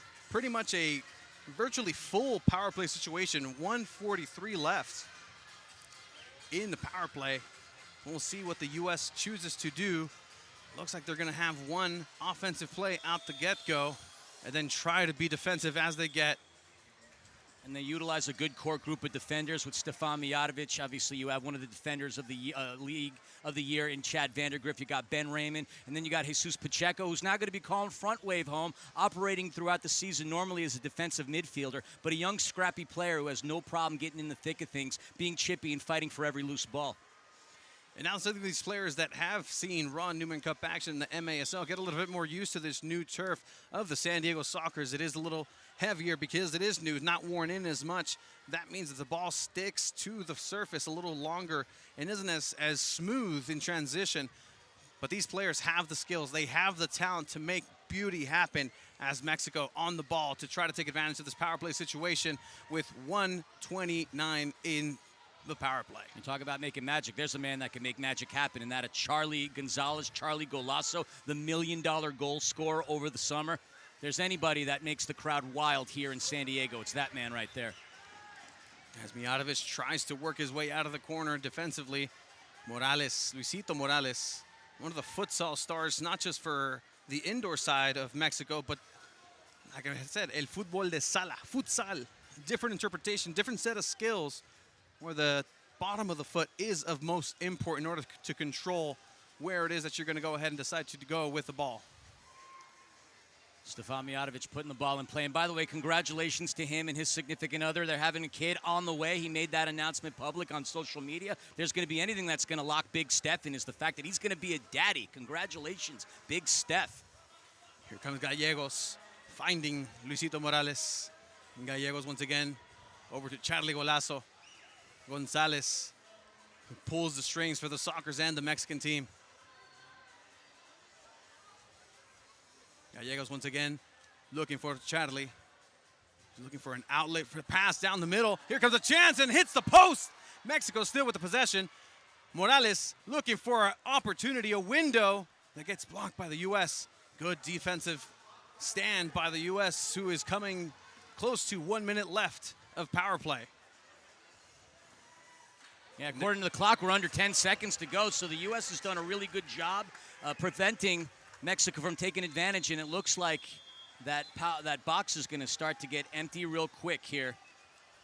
It looked like Taylor Walter Bond was going to get ready to jump out of the booth. Now Nick Pereira is looking over at the officials as Stefan Mijatovic is down on the turf. It's the second time we've seen Steph go down on the turf for a period of time today. And as we see the goalkeeper standing next to his teammate, no longer being Boris Parda, but it is indeed Chris Toth, one of the newest San Diego Sockers, returning here back home. A legendary player in his own right in beach soccer. Fútbol Rápido's made his mark across this league. Catch a replay of why Stefan Mijatovic went down as he's defending here in the power play situation. Kind of goes down awkwardly and looked to be an ankle there. Just looks over to the referee and the official to get some attention. Hopefully he's okay as he's starting to walk under his own power. That's the positive here. I know he hates it when I shout him out during the regular season, but the last thing anybody ever wants to do is see Paul Savage, the trainer for the United States national team, coming out there to tend to the players. But you get a guy like Big Steph turning the ankle. He's a big, tough kid. He gets into things with a lot of players, teammates as well at times, but it's going to take a lot to keep that man down. Anything short of a Mack truck would keep Big Steph down. Intensity incarnate for a player in the MASL. And here for Team USA, Stefan Mijatovic, as tough as they come. Not to mention, had the most viral video in the MASL over the regular season. Feel free to Google that one, friends. A couple of game breakdowns, some slow motion voiceovers. I mean, even John Boy Media had some fun with that. Hey, all coverage is good coverage as far as I'm concerned, Tony. Exactly, as the U.S. now at full strength, returning. See if they can generate some offense of their own. Going down the middle, finding big Nick Pereira. And it's wild to think that he's also come home. I had a lovely conversation with his father in between both games. I know the Pereira family is happy to have Nick and co back here. Not sure they're thrilled about that in Tacoma, though. And Nick exactly doing what he loves to do, is walk inside using that big body of his, trying to get a shot off. And it looks like it's going to be a foul called in favor of the U.S. Set piece in a dangerous location for the U.S. It's that big body of Nick. It's just so hard to defend. He's so nimble. Yeah, we call him the Iberian Brick House for a reason. And the man's made of stone. 6'4", 6'5" of him, depending on if he's on his tippy toes or not. Here's Alvarez with a shot. Nowhere there. Reggett now putting the pressure on defense. A little bit of a bear hug. Call it a cuddle. A friendly embrace as Rojo charges down the middle, trying to find some space over on the left-hand side, continues down the corner of the boards. Isma back to Cardenas. Just an interesting touch he has. When it looks like he's got too much force on it, he somehow finds a way to track it back and get past his defender, as we saw him there get past Mario Alvarez. And that's a big body. When that big body gets a full head of steam along the boards, watch out. There's no stopping him. And that's Lara looking for an outlet there that finds Zach Breggett, who clears it off. It's going to be defensive clearing and a top-of-the-arc restart for Mexico. Feels like the longest 3 minutes to the start of a quarter period. Maybe because of the fact that I wasn't ready to be here with you, Tony. Wasn't on my bingo card today, but happy to fill in here. It's the great Craig Elston moves on over to PA duty. Absolutely, and you know, it's a team here, and it's a big team happening because at the end of the day, it's just a spectacle. We have a lot of people watching on not just the U.S. side, but el lado mexicano. Saludos a todos los mexicanos que están viendo esta sintonación de MASL TV on YouTube. Here comes a restart. That's going to be a goal! Goal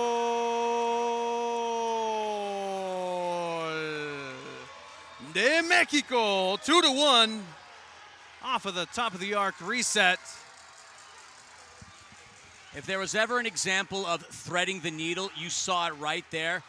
A lot of people would have thought that that ball would have come to the left to Christian Gutierrez, who is very skilled at firing off from that angle way out in the distance. But Charlie Gonzalez threading in that needle and connecting with Jose Antonio Medina, and Mexico takes a lead now, 2-1, breaking the deadlock. Jose Antonio Medina playing really good soccer the last couple of days, finding that space. In Spanish, we call those tocayos when we have the same name. Mi tocayo, Jose Antonio. But now we'll see if the U.S. is able to respond immediately. That's Alvarez, Mario Alvarez, to Raymond. Looking for the big body.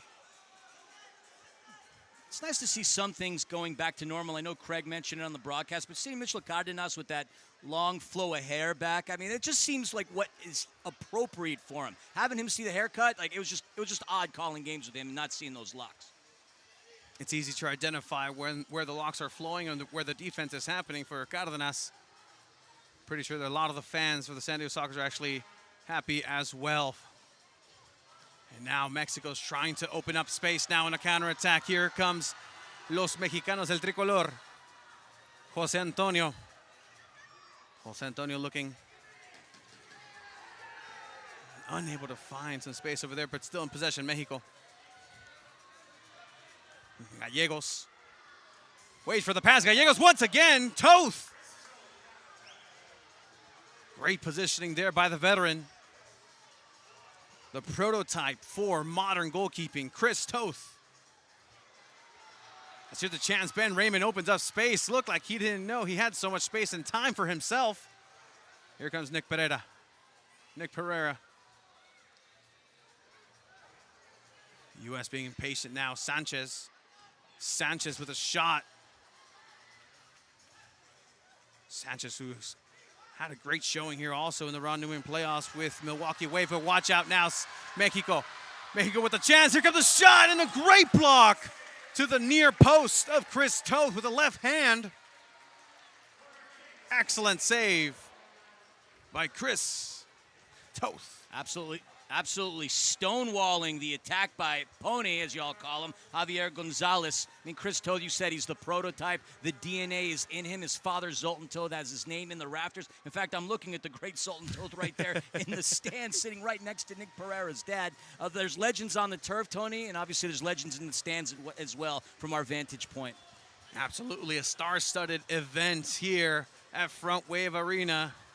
And it's a good time out here. There's family out here from every single team. Every single player has some sort of representation, a chance to have a smile. You saw Gutierrez getting a smile with some familiar faces in the crowd as this ball is going to get reset. Looking for Gutierrez.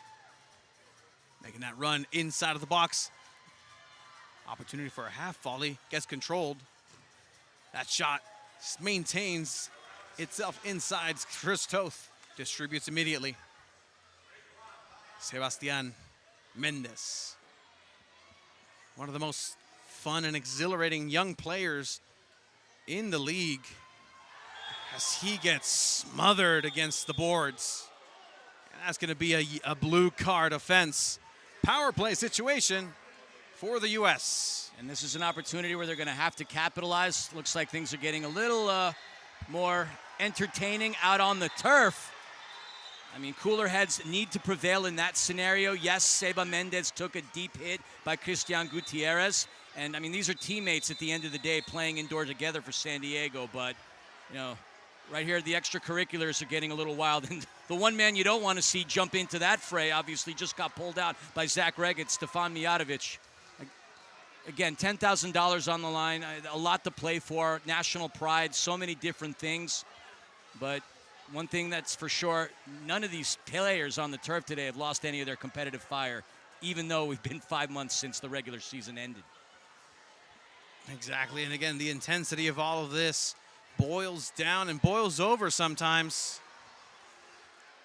as this bulk of humanity gets transferred into the midfield area now. We'll see, we got a closer look here.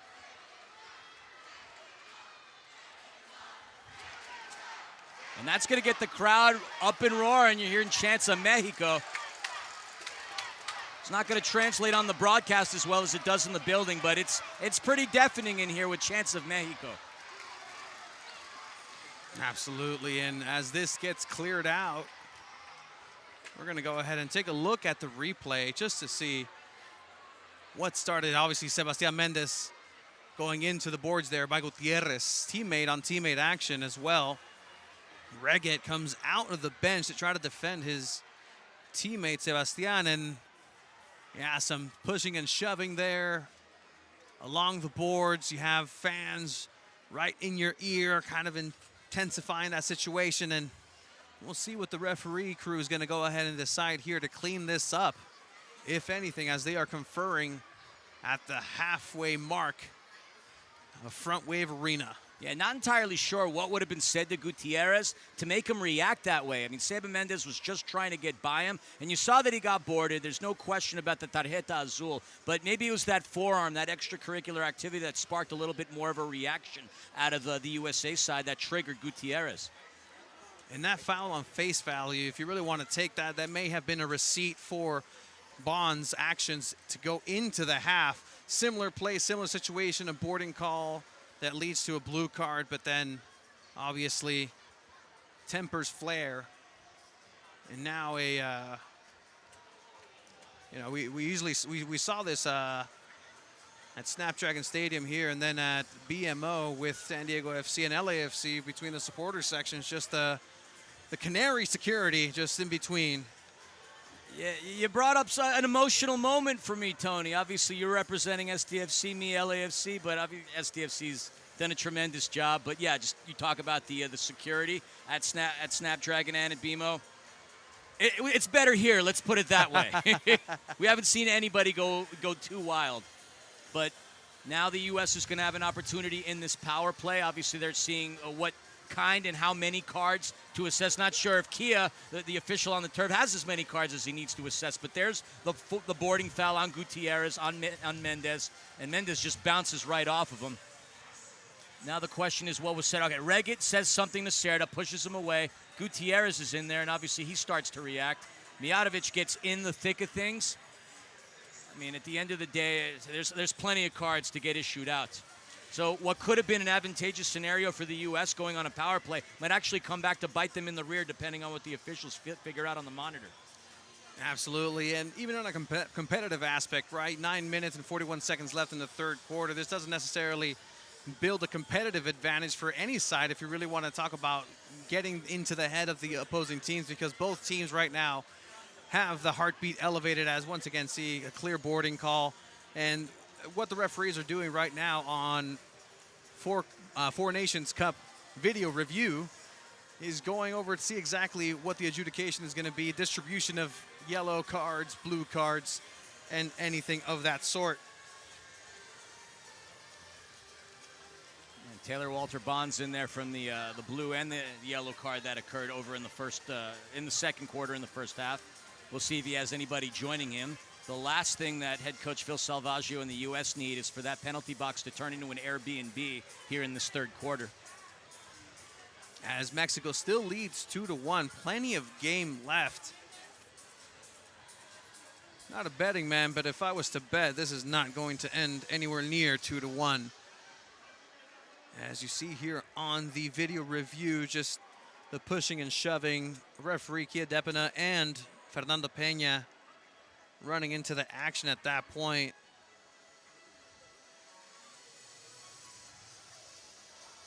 And they've been taking a look at it for quite some time now.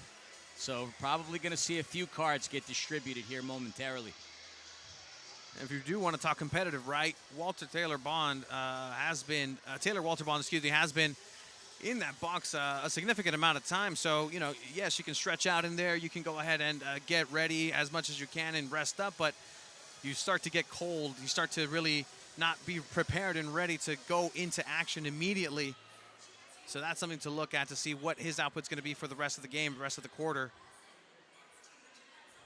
As this video review continues, I want to thank everybody who is watching on MASL TV on YouTube, on either side of the nation, the continent, plural continents, South America, North America represented here. We see the Colombian national team that was playing earlier, now taking a seat, enjoying the championship action. And that was a competitive game between Colombia and Brazil. Got here early to make sure I saw that one go off. That was entertaining. Colombia obviously showing a much better performance with the different squad they had here in San Diego than what was the performance in Iowa. But yeah, the games have been fun, competitive, and well, we have one right here. It's a matter of when we're going to start to resume play. But as far as everybody out there watching in MASL land, we miss you.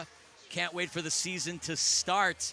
I know you get antsy, I get antsy. We have MLS that you and I focus on during the offseason, but you got to admit to me, after covering an entire season of MASL, it takes a little while to get accustomed to going back to the outdoor game, especially when we saw the firepower, the theatrics, and just the competitive games that we had all season long in the MASL. Yeah, my cup of tea, even growing up, was indoor soccer, fútbol rápido. That's the sport of choice, the sport of choice in Tijuana, over in Furati, where a lot of these players on the Mexican and the U.S. side go play on the off-season, some of these cash tournaments as well. In the off-season, you know, it's not necessarily a time to go vacationing or on holiday, as some of our European friends say, but it's a time to come in with some of your friends, some of your teammates, some adversaries, some rivals, and go out and really test your might against some players on an international level. Mentioning TST, that's also some local cash tournaments, some tournaments across the world even. And that's why some of the players that come back after the season are primed and ready to go for the start of the season. And that's what makes MASL so exciting, Philly. Oh, absolutely.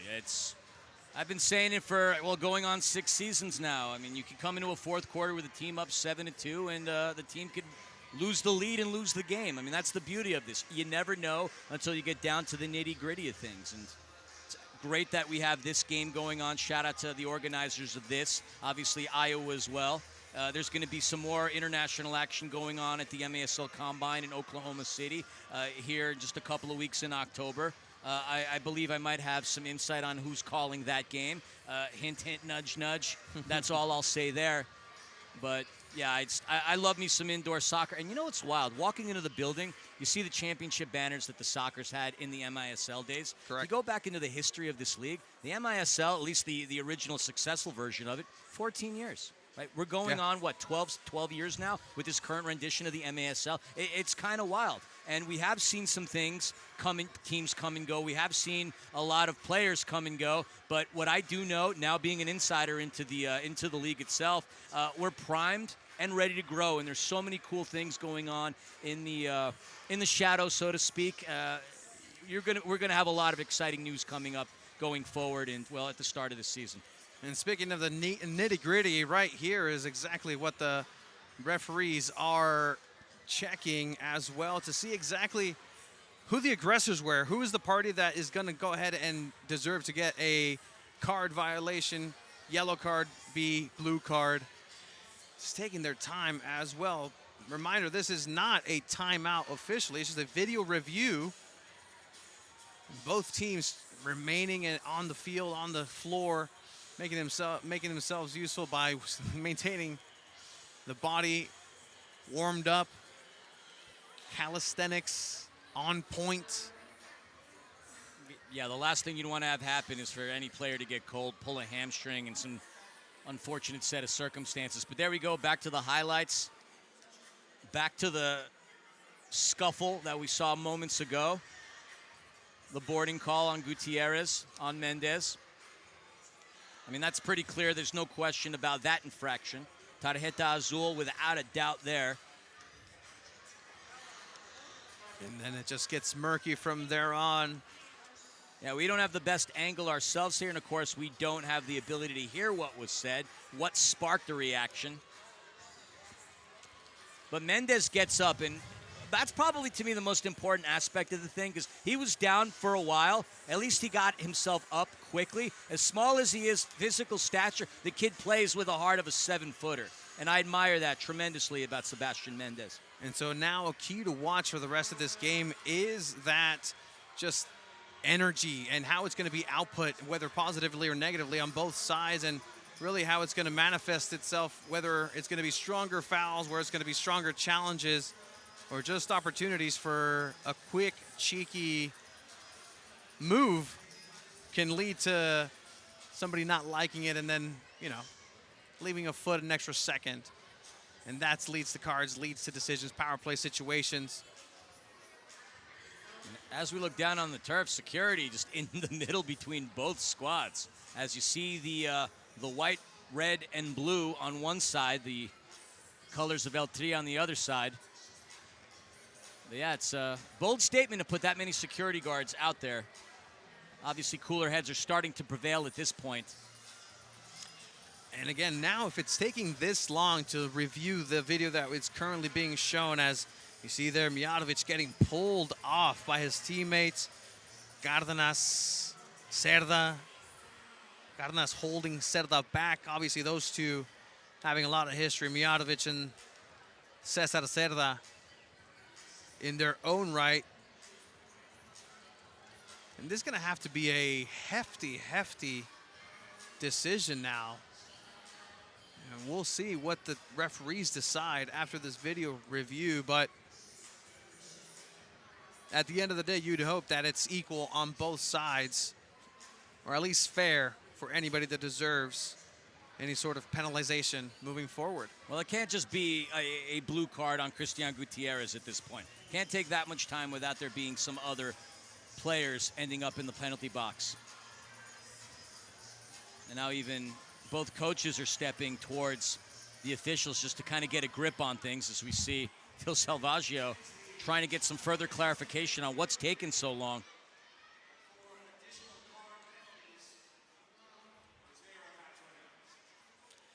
And the great and powerful Craig Elston letting us know on the PA that there are going to be multiple cards that are about to be announced, as Kia Depina had to refer to a piece of paper. Maybe that's the amount of players that are about to be sanctioned here mid-game. You mean his grocery list? After review, we have 3 time penalties. Number 4 on Mexico, Major 2+5. Number 28 from Mexico, 2 minutes time penalty. On the U.S., of number 24 on the blue card. All right, so let's clean this up a little bit. Stefan Mijatovic out for the U.S. with the blue card. Cesar Cerda as well, and number 29. And then number 4, Christian Gutierrez, amounting a blue card and a yellow card for a total of 7 minutes out.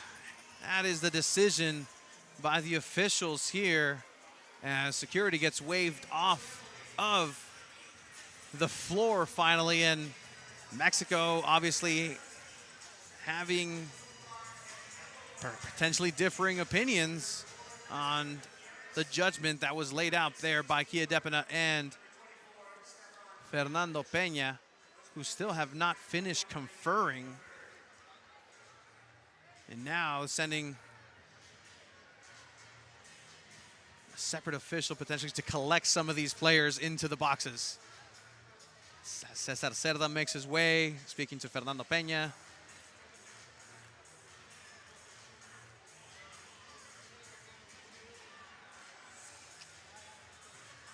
And one Taylor Walter Bond just looking left and right, feeling left out of the entire thing. Remains as Mijatovic. And we still see Steph chirping over at Cerda.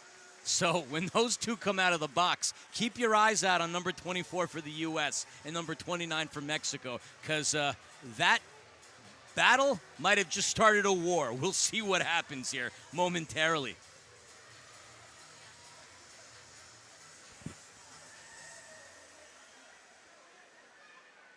But anything that this time has given you the opportunity to stretch, head on over to the fridge, maybe grab yourself something fun. It's Sunday Fun Day after all.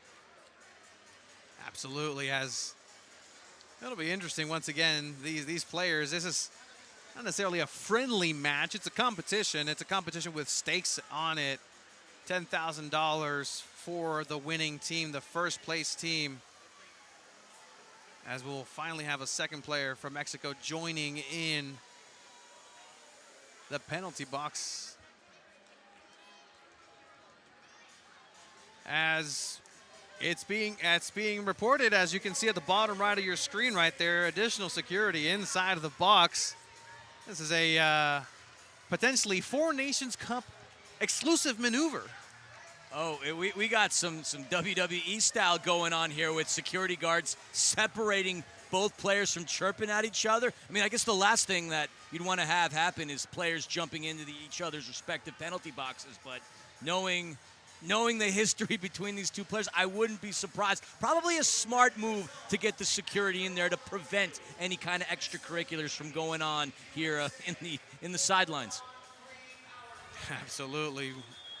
You know, Frontwave Arena has seen plenty of events, and one of them being AEW here. Just, one of those highlighted events that Frontwave Arena has housed. Speaking of housing events, calling all Clippers fans. NBA, LA Clippers are coming down to San Diego's Frontwave Arena for a preseason game you don't want to miss. Secure your seats now to watch the Clippers take on the Guangzhou Long Lions on October 9th. That's going to be a fun time. I love to see the crowd reaction and how the San Diego Clippers have taken Frontwave by storm. I mean, I pay attention to the social media. I see what's going on. The crowds have been amazing. Now, it's going to be a matchup you're not going to want to miss. Absolutely. The Clippers, originally from San Diego, one of the reasons why the original sports arena was housed in the midway of San Diego is for NBA action as we finally resume this match with 9:38 to go in the third quarter. Penalties and cards aplenty. But the referees say, juego. We play with the ball at our feet. Here comes Nick Pereira, who offloads it now. Once again, having the ball at his feet, having the options. Alvarez. Good shot, good pass. Now our power play, only 3 outdoor players for Mexico, but still able to dispossess the U.S. Now looking for a counterattacking option. And that's going to be a foul. Irving Mojica, former San Diego Soccer, former Monterrey Flash player. Almost getting a burst there, but doing the smart thing and committing the foul and trying to hold off this U.S. side, who's looking for a tying goal. 2-1, third quarter. Cárdenas staying strong. He did a stellar job picking Nick Pereira's pocket. That's not a very easy thing to do. U.S. looking, here comes Alvarez with a shot and an opportunity. Almost next to the post. Continuing the U.S. And Sanchez. What an excellent shot, but an even better block. Brandon Gomez comes with a different shot. It's a little wide. Sanchez knows Frontwave Arena well, saw some success with the Milwaukee Wave, now trying to find it with the U.S.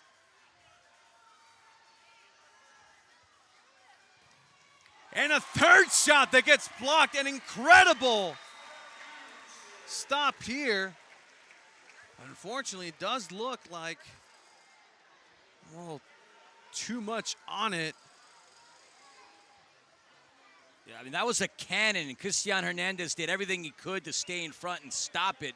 I mean, what an excellent keeper he's turned out to be. Going back to his days playing with the Monterrey Flash, obviously backing up Diego Reynoso at Chihuahua. There we see the save. I mean, a bazooka fired his way, but he is back up and ready to go. Looked like it was his shoulder that took the brunt of it. But Cristian Hernandez means business, and Mexico has done an excellent job keeping the United States from threading the netting. There's one thing that Mexico's always had excellent of is goalkeepers, indoor, outdoor. They know how to generate excellent goaltenders, as the U.S. has a set-piece situation here. Herrera to Sanchez. Here comes a shot. That goes up and over. Just a little too much mustard on that attempt by Reggett. Reggett was looking for a rocket. And now 16 seconds left in the power play. Mexico looks like they're going to easily kill this one unless the United States can manage a turnover.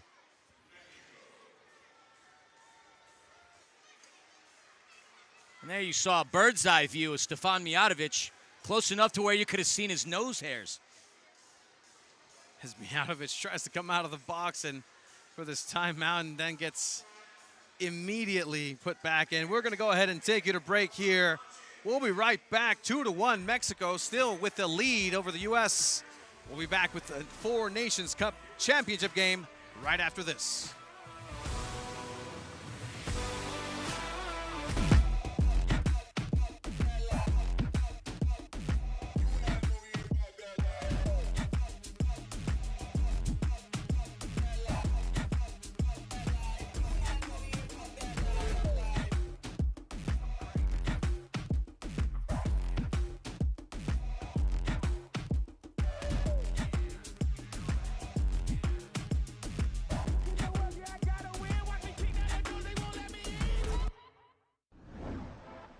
Across the nation, MASL players are giving back, utilizing their professional power to touch and inspire people in their local communities nationwide.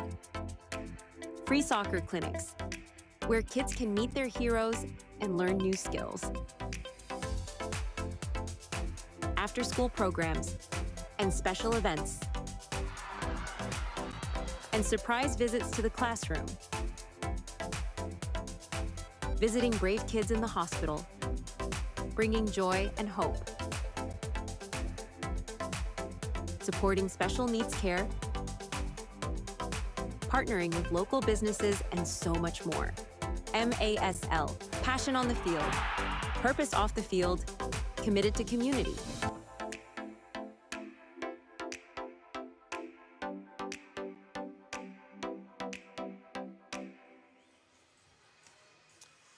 Welcome everybody to the championship match of the Four Nations Cup at Frontwave Arena. Mexico leading the U.S. 2-1 with the restart here. My name is Tony Sanchez, alongside a joining Christian Philly Filliman, in for Craig Elston, who's in for PA in-house. We're making it happen here, folks. We certainly are. I mean, originally it was Brian Farber, and then y'all tagged me in because Brian had to get back. He was schmoozing some sponsors, trying to get them into the league, but then obviously he had to go back, had the kids to tend to. Brian Farber's gotten a little, older these days, past his bedtime. I'm kidding, Farber's nothing but love. But for those of you that wanted to tune in to Tony and Craig, I do apologize, but we revolve and move things around, and I didn't come here with the idea of even calling a game, just to have a good time, and I'm having a good time here with Tony, and hopefully you all are having a good time at home as Stefan Mijatovic's shot goes right into the net. He is back off. At the break, it was kind of fun. In the penalty box, taking selfies with some of the fans. Look, love him or hate him, Steph is an important part of this league, and look, he gets fan reactions one way or another. Exactly. Good reaction, bad reaction is still a reaction. That's what you want to see, is the investment of the fans and the players likewise. But Mexico now with the ball once again. Cesar Cerda also came out, as well as Mendez from the penalty box. This ball goes out looking for defensive clearance, and it's not going to be given in favor of Mexico. It's actually going to be a ball for the U.S.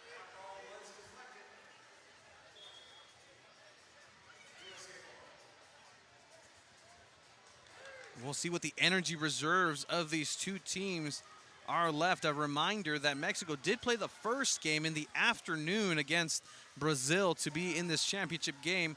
The U.S. beat 7-2, the same scoreline. Colombia in the later game. Those couple of hours sometimes may be able to factor into championship situations like this, but now Mexico unable to move into transition and have a dangerous look. Chris Toth to Sebas Mendes. Now gets toe poked for a clearance. Mijatovic clearing it, but passing it to probably the last player he wanted to, and that is Cesar Cerda, as Cerda goes back over to the El Tri bench.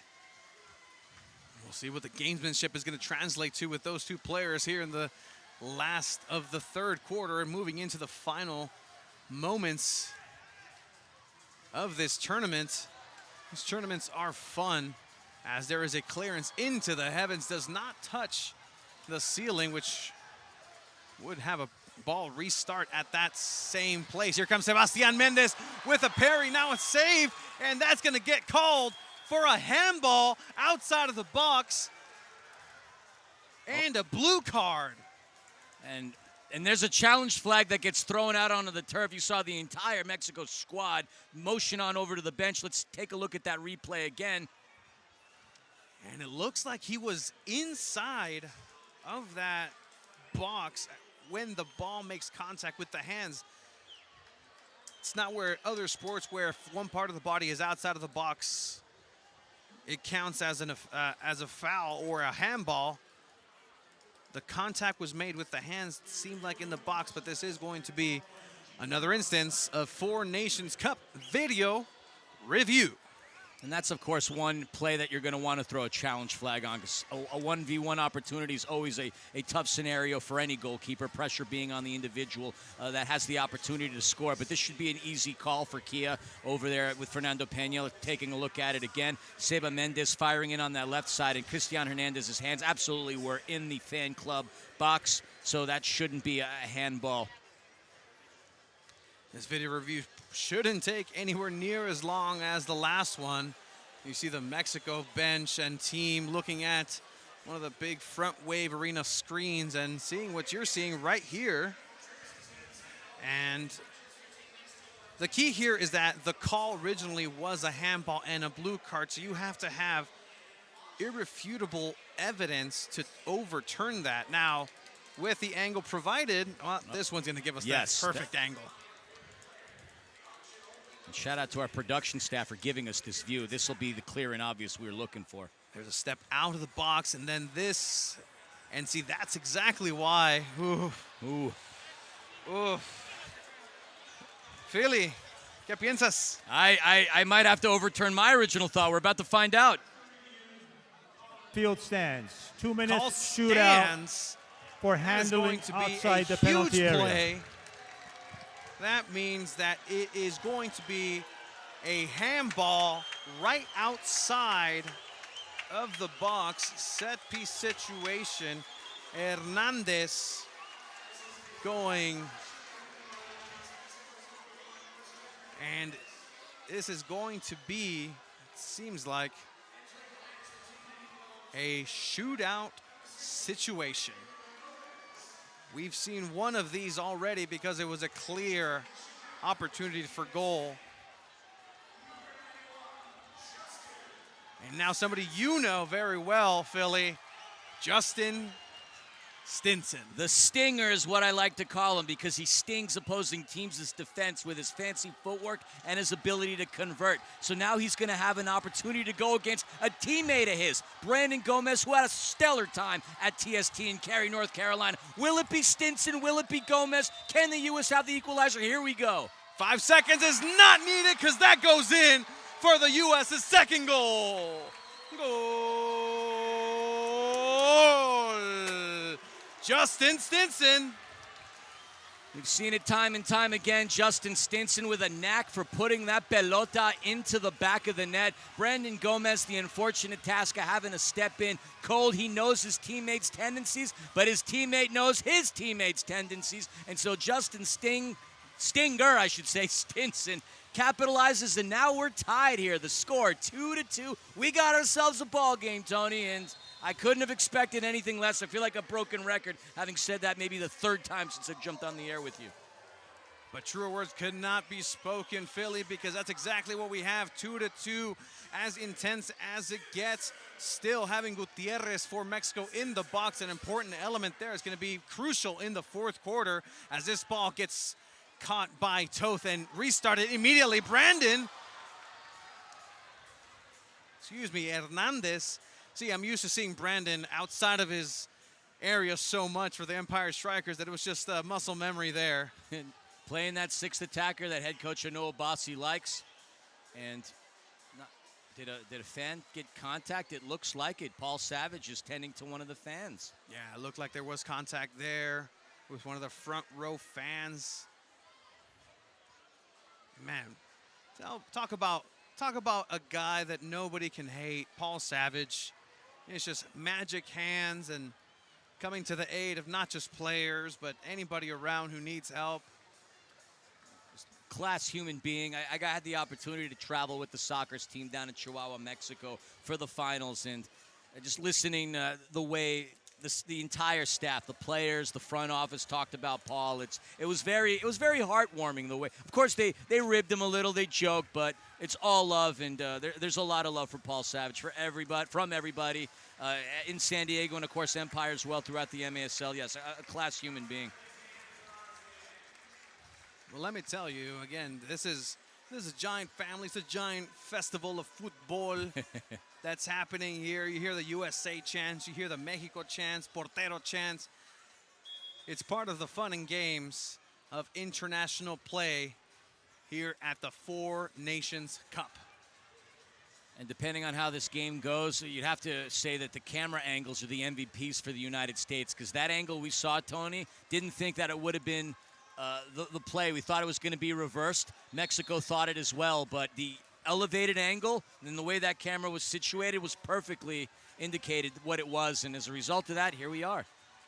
Shout out to our Moda camera crew. It's a shot by Luisito Morales. Gets parried off to the side by Chris Toth. Morales, that's why he's so dangerous. He just gets a little bit of space and he laces it with his left foot. And he's so strong in his runs, he could body his way into that position when he feels like it. As now, Lara, a Chihuahua Savage star, finds a teammate right in the middle. Now thinking about it, Rojo, Cerda, el de Saltillo, Coahuila, Mexico. Isma Rojo gets taken down, clearly a takedown.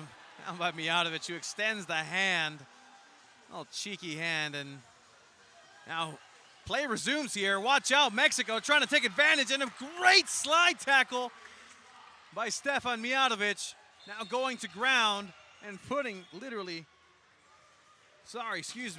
that's Bond.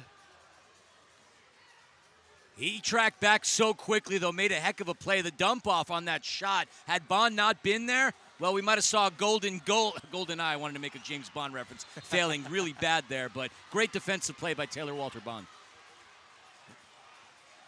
And it's those big bodies of the U.S. that potentially have those advantages, as here's a set piece that goes right into the middle of the box, unable to turn. A second effort, a third effort, blocked by the U.S. And now here comes a shot. Nothing to show for it for Mexico. And I guess if we're going to make a Bond reference, it looks like Taylor Walter Bond got shaken and stirred there as he's still down in the goal.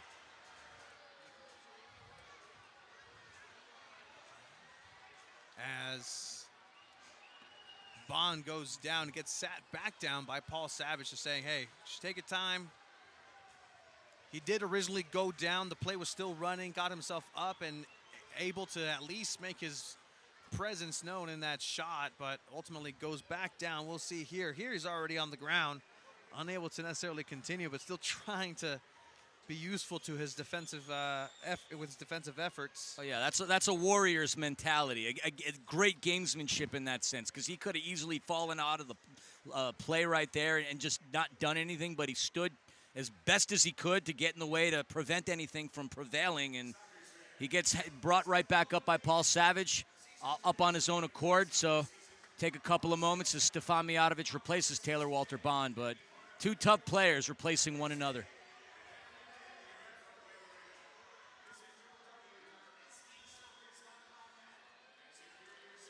Yeah, I mean, if I'm a betting man too, like this is something that I would think both teams and everybody involved wants to make sure that they maintain is the health of these players. Yes, you want to see a good, intense matchup, but you never want to see anybody get hurt. That would lead to any sort of significant time off against Raymond. Now it's Mijatovic. Looking for Reget in the corner. Finds a favorable position. And unable to capitalize. Now Mexico tries to find a turn. Lara. Great control with the chest. Yeah, great touch. Now Reget goes down to the ground. It's going to be a foul.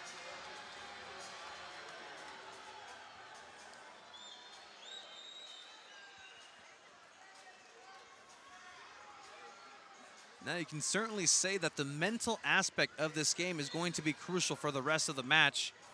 Making sure all players maintain their composure. And speaking of composure, one of the most composed, Nick Pereira there. And now it's going to be defensive clearance. Top of the arc restart for los Estados Unidos de América. I think you used the right word to describe a lot of what's gone on today, Tony. Mental. Correct. And I'll leave it at that.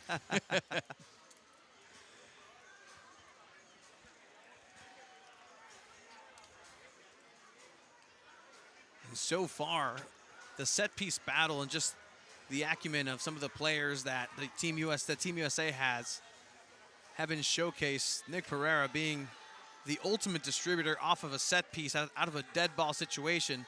He can chip it to you, he can pass it to you, he can shoot from anywhere. He really has all the tools. Number 10, Pereira. As this shot gets blocked. Excellent, excellent dive to the left. By Hernandez.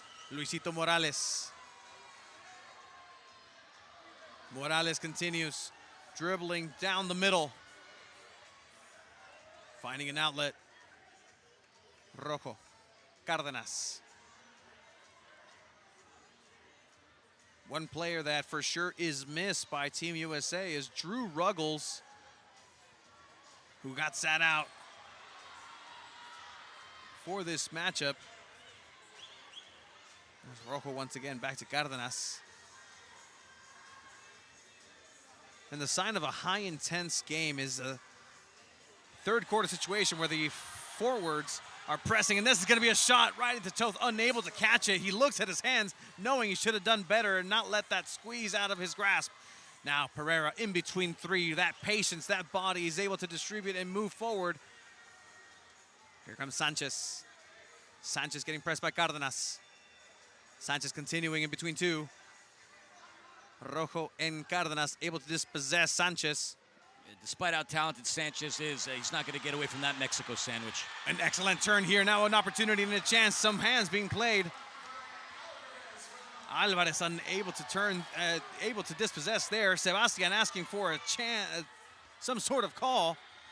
Now Alvarez in the 77 by U.S. goes to ground. No call.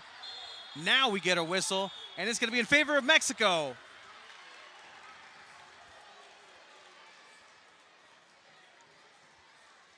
You can see how unhappy Seba Mendez was on that call, feeling that they missed a couple of opportunities to blow the whistle on El Tri.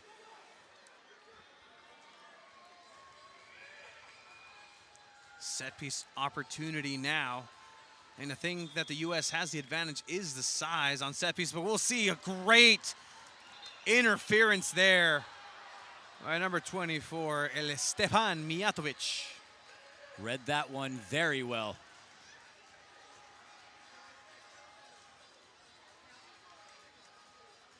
Shift change. Good to see Bond back out there as well. Speaking of things that are good to see, the neon balls for the MASL, in particular here at Frontwave Arena, sometimes it was a little difficult to see the gray ones anytime the ball would come into the box. Yeah, absolutely. The ball is the star of the show at the end of the day. Charlie Gonzalez offsets it. Here comes a shot that hits over the boards. The San Diego Soccer's manuscript as Luisito Morales recovers the ball con su gameta. And this shot goes up and over and almost over. There was a point here, Philly. I don't know if you remember. There were no nets at Frontwave Arena. I do. And that ball would have been lost or hit one of the panels. If I'm not mistaken, where that Soapy Joe sign was, one of those little panels got taken out the first week of the season. I'm sure Phil loved that.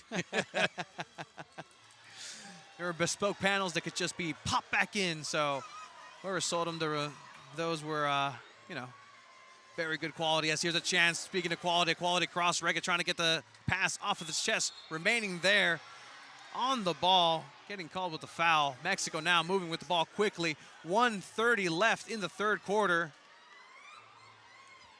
Vicente Sanchez ringing at Frontwave Arena.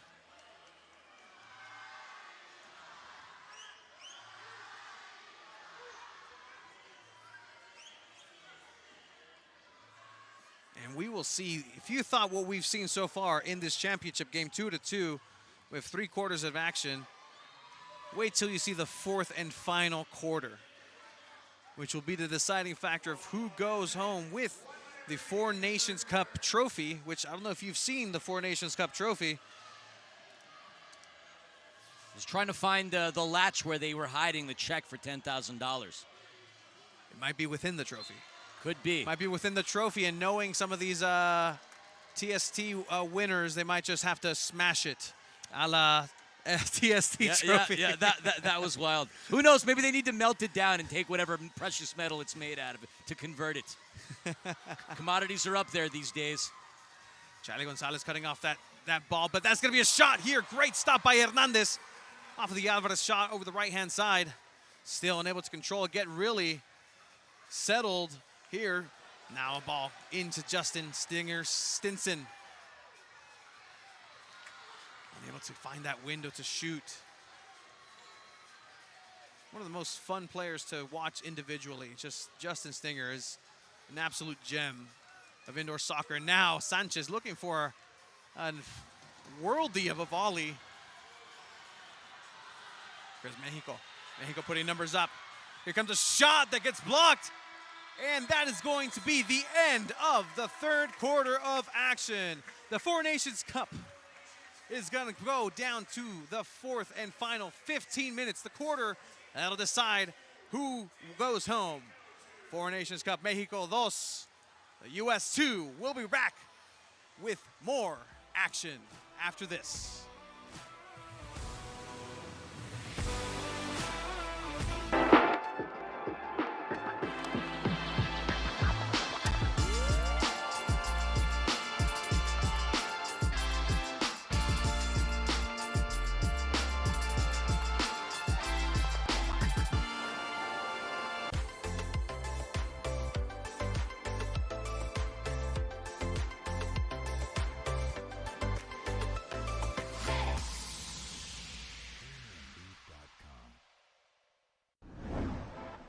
Across the nation, MASL players are giving back, utilizing their professional power to touch and inspire people in their local communities nationwide. Free soccer clinics, where kids can meet their heroes and learn new skills. After-school programs and special events. And surprise visits to the classroom. Visiting brave kids in the hospital, bringing joy and hope. Supporting special needs care, partnering with local businesses, and so much more. MASL, passion on the field, purpose off the field, committed to community.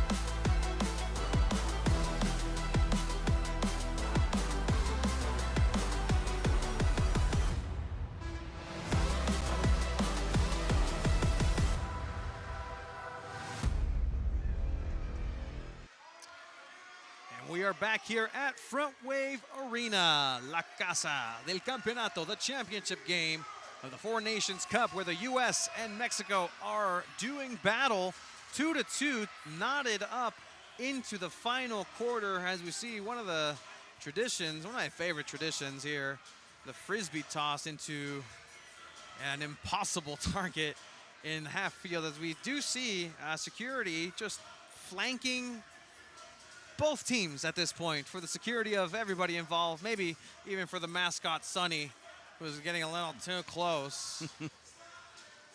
It's funny, anytime I see this contest, I can't help but think of the movie Semi-Pro, because you're right. How difficult it is to get one of those Frisbees in the bins. It's like how Jackie Moon went crazy when that half-court shot was made. He's like, no, you didn't make the shot, really. I mean, they create a contest difficult enough to where the probability of success is very low, but we have seen some of those Frisbees go in from time to time.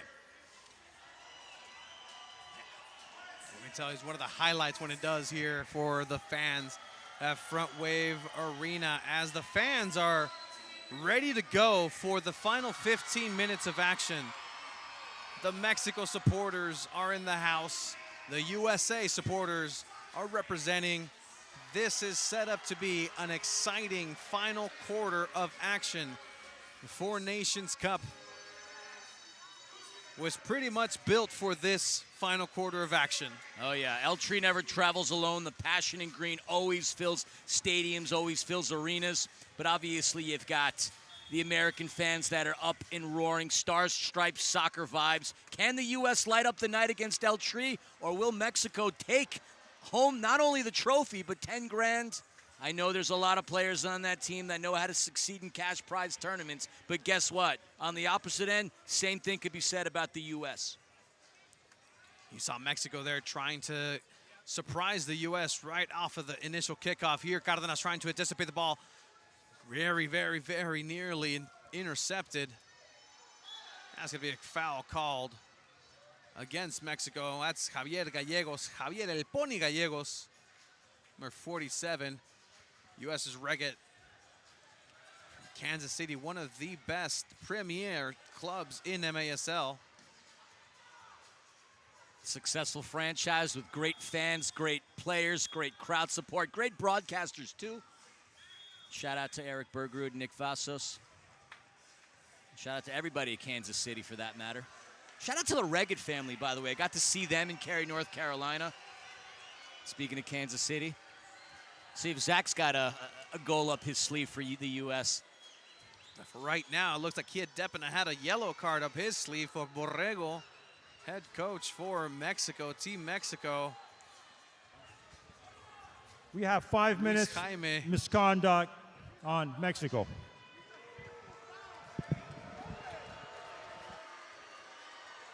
Now Cerda's in the box once again.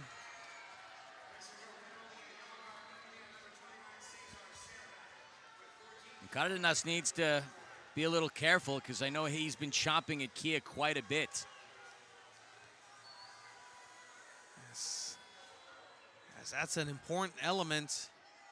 And I mean, if you're going to have Cesar Cerda in the box, might as well be at the top of the quarter, not the latter half, I guess, if there's a glass half full approach here.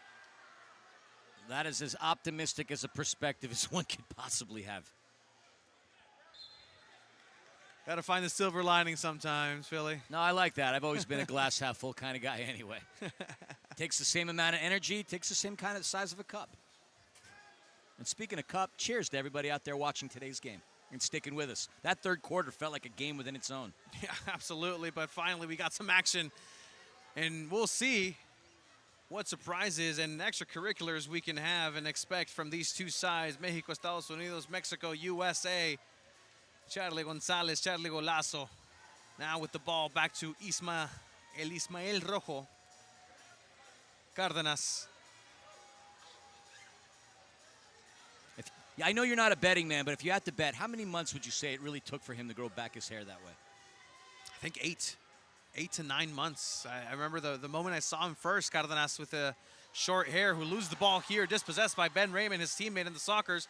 Tries to open it up for Justin Stinson, who goes and cuts into the middle, can open up the play if he puts his head up, unable to find a teammate or move through the defense. Seems like Justin could have had the easy option over on the left and lived to fight another day. Yeah, he had Leo Acosta wide open too, and he was calling for it as well.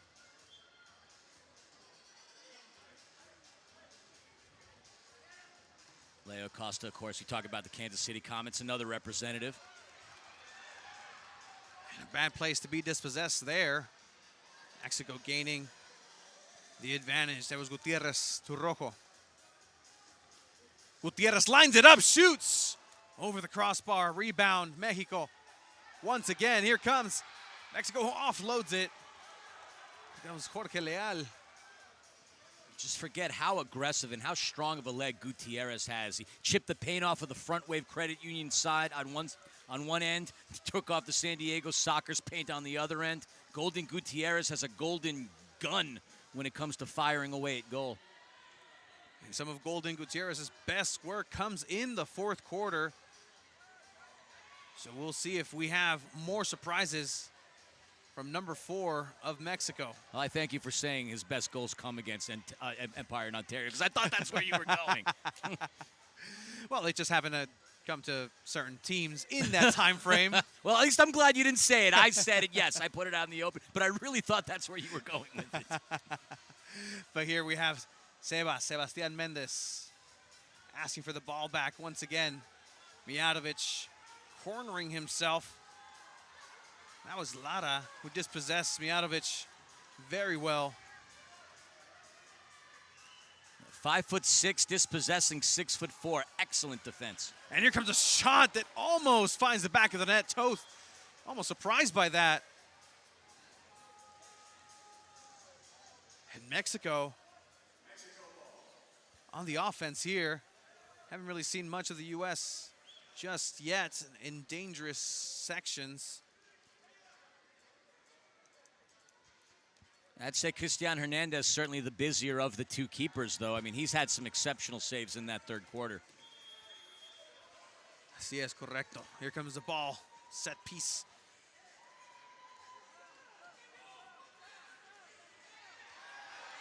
And that's going to go ahead and be some extracurricular activities already. That's Sebastian Mendez. That's going to be a blue card against number 11, Martin Lara.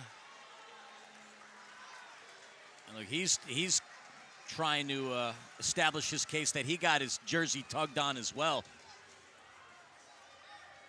I mean, mathematically, 2 wrongs don't make a right.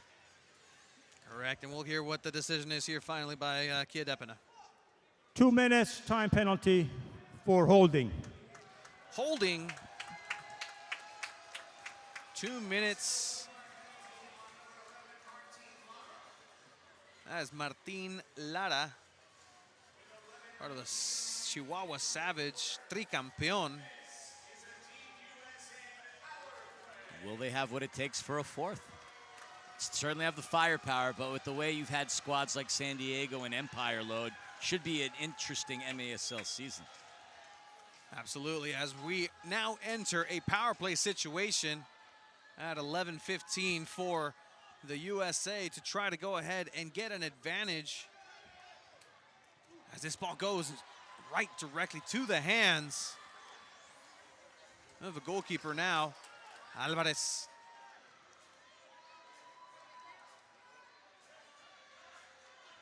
Going up and over.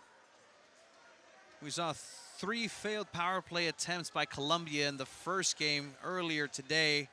1 successful by Brazil. We'll see how the U.S. tries to work their way through a very, very defensively educated Mexican team. See Zach Reggett making his runs inside, trying to call for it. Cárdenas. Unfortunately, that clearance found the chest of Gutierrez. Otherwise, that would have burnt more time off of the power play clock. 63 seconds for the U.S. to put a dent into this lead, or this tie, rather. I do believe this would be the first potentially lead for the U.S., but right now, Ismael Rojo being the aggressor. Now moving forward, And here comes a chance, open goal situation. Gutierrez didn't realize how open he had it. And now the ball does end up bumping Kia Depina. That's what Alex Sanchez is arguing.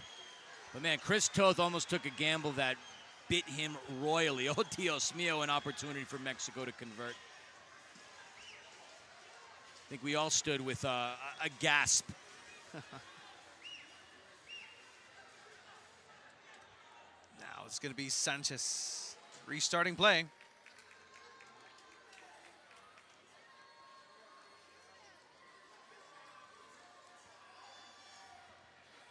"15 seconds left in this power play. Great stop. Hernandez making his presence known once again. It's a kick save to clear the ball. That's going to be a foul. Ball for Mexico. Boy, Christian Hernandez, what a career he has ahead of him.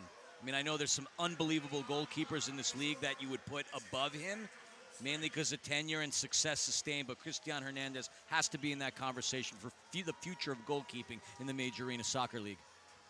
A breakout season in his own right. Diego Reyes down in Chihuahua really had cemented himself as a starter, but Hernandez doing his thing and making it happen. And here's Mexico trying to make it happen on their own. A little backheel cheeky attempt in front of net, in front of the goal. Still Mexico. Lara. Martin. Power play successfully killed off, too.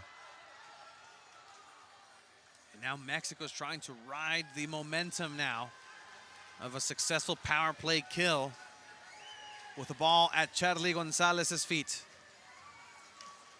Looking for Lara down the middle. Lara once again, and that's Toth, and this is going to be a second opportunity. Unable to get a good header. Gonzalez. That sequence had to age some of the U.S. fans in the building. Right now, Mexico living some of the best moments in the second half of action, certainly in the final quarter. 7:45 left of action. If this does maintain the same scoreline or a tie, we will go to MASL rules and have golden goal after. But for right now, that's going to be a handball.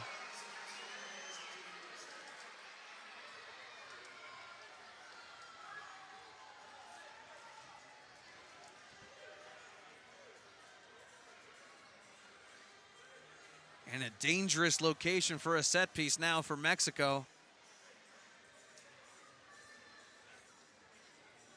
You'll have Charlie Gonzalez, who last season with the San Diego Sockers actually had quite a few set piece shot goals. We'll see if he passes or decides to shoot. Here comes a shot. And now rebound, that's a goal! Goal!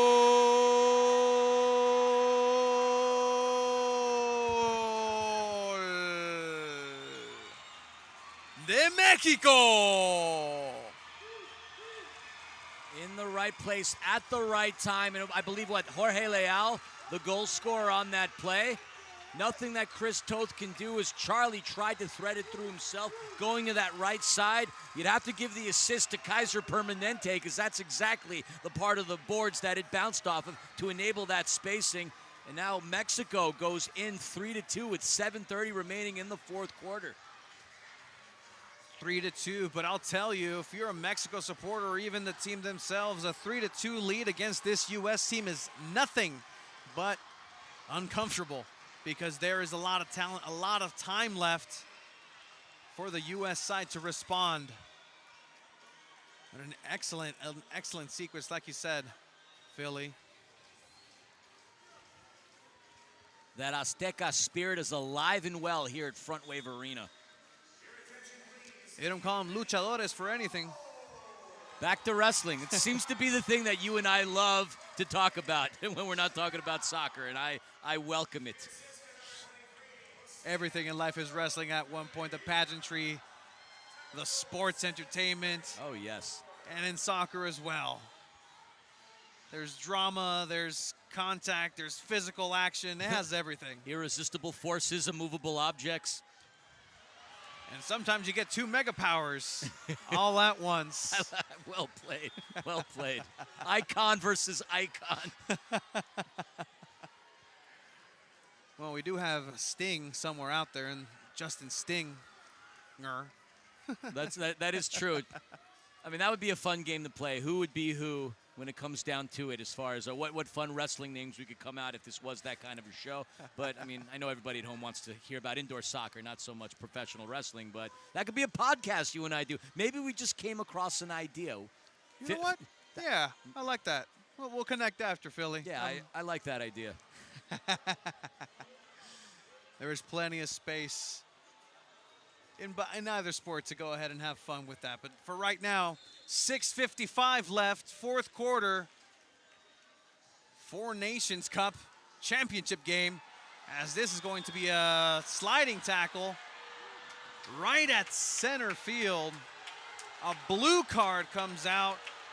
That is going to be for Javier Gallegos. El Pony. El Pony trotted all over Taylor Walter Bond for that tarjeta azul. Taylor Bond. Yeah, 2 minutes time penalty for tripping. A lot of these decisions and intense confrontations. I mean, one could utilize physics in that respect. Every action causes an equal, if not bigger, reaction. You talk about receipts. We know that Mexico is hanging on to those receipts for that boarding call that Taylor Walter Bond had towards the end of the second quarter. And now this once again gives an opportunity for the U.S. to have a man up in a 2-minute power play situation. Mexico was successful in killing the last one. But for right now, we're going to go ahead and take it to break. 3-2, Mexico leads the U.S. 6:49 left. Four Nations Cup championship match. We'll be back after these messages.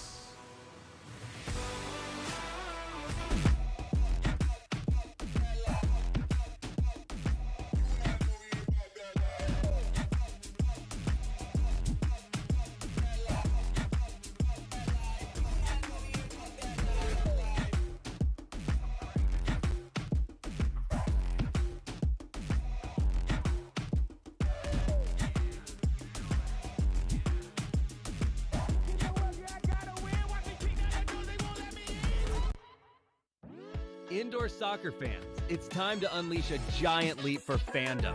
Introducing MASL Indoor Soccer Fantasy Football. Build your dream team, invite your friends, and create your own draft league, all for free. Draft and trade players and win bragging rights as your team dominates the league. With MASLI Football, you're not just a fan, you're part of the action. Go to MASLI Football to sign up, get started, and play.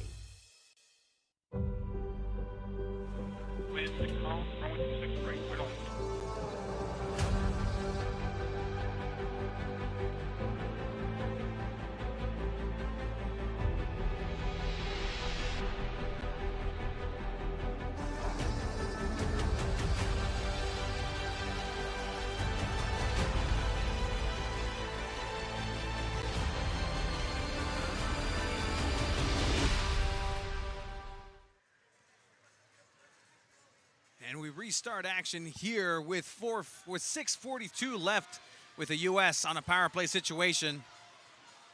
Tony Sanchez along with Christian Philliman filling in for Craig Elston, who's filling in for in-house PA on this Four Nations Cup championship matchup where the U.S. is trying to find the equalizing goal to make it 3-3 tonight. Well done with the utilization of the enunciations. I like that. I'm a man of enunciations myself. It's fun. Yes, for those that are listening, don't think that you've enjoyed your Sunday too much because, yeah, I got brought in, the dude behind the dude broadcasting for another dude. That's exactly how I got on the air here. Good 1-2 here. Now, Gutierrez with the ball. Finding some patience, Rojo. Yeah, we can thank great Eminem for whatever enunciation powers I have, as English is my second language, which is a lot of these players too. Gutierrez con el balón. Gutierrez once again, here's the killer opportunity. Goal! Goal!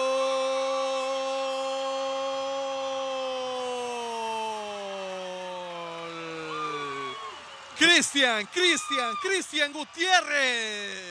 Golden Gutierrez golazo, and there's probably a bit of poetic justice behind that as he skirts by Taylor Walter Bond to get the goal past Chris Toth to put Mexico up, doubling the lead, now 4-2. The crowd is on its feet. Again, that Azteca spirit is loud and proud in this building.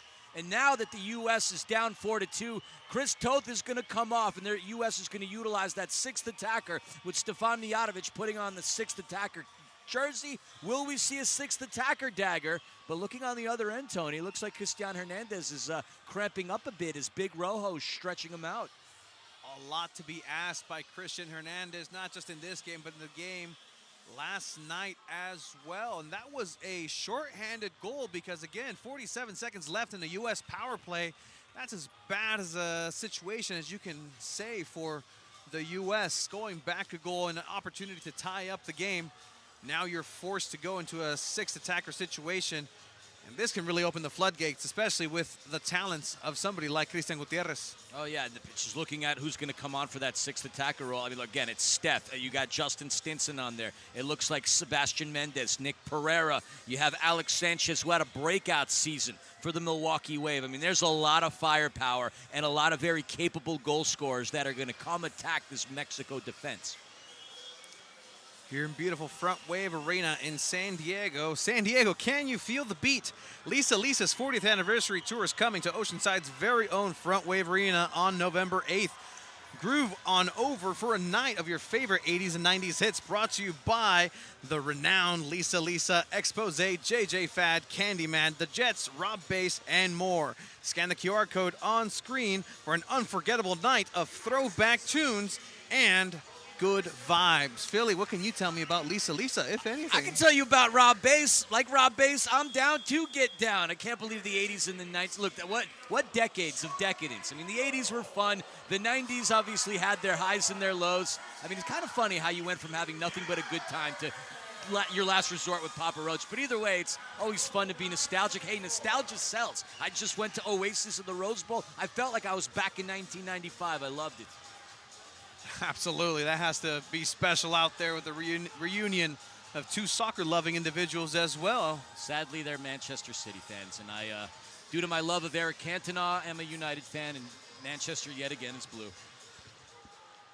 3-0 thumping, might I add. As a shot here with an open net by the U.S., and here's a chance for Mexico to get a goal back, and this ball is going to get cleared up and out. And it's going to be a U.S. ball once again. 4:44 left. The intensity is going to get ramped up. Here comes a long shot by Zach Reget. Now he's trying to just pepper the goal of Hernandez in Mexico. Alex Sanchez. Goal! Goal!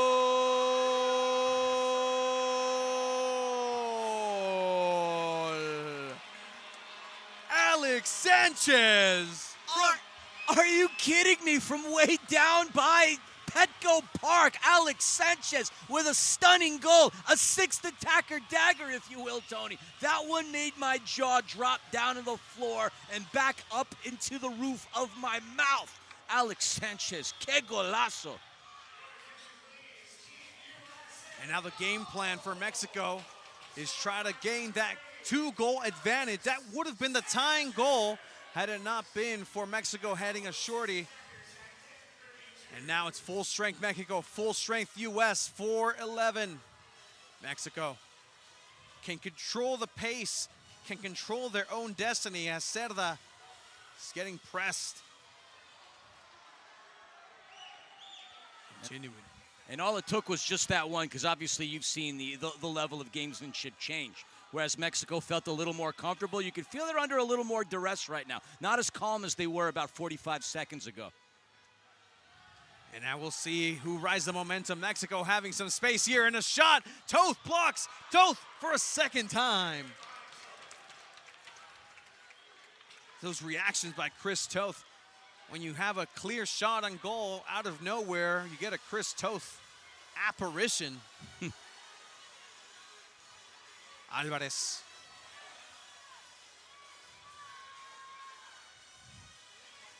Chris Toth, who is incredibly proficient with the ball at his feet as well. The crazy thing is, when he started playing this game, he wasn't a goalkeeper. It was that situation that he had with the heart ailment that you could read about on the internet that prompted him to become a goalkeeper.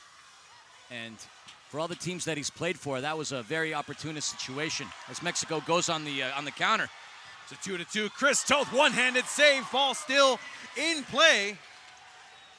Now it's getting fought in the corner. Mexico, second shot, goal! Goal!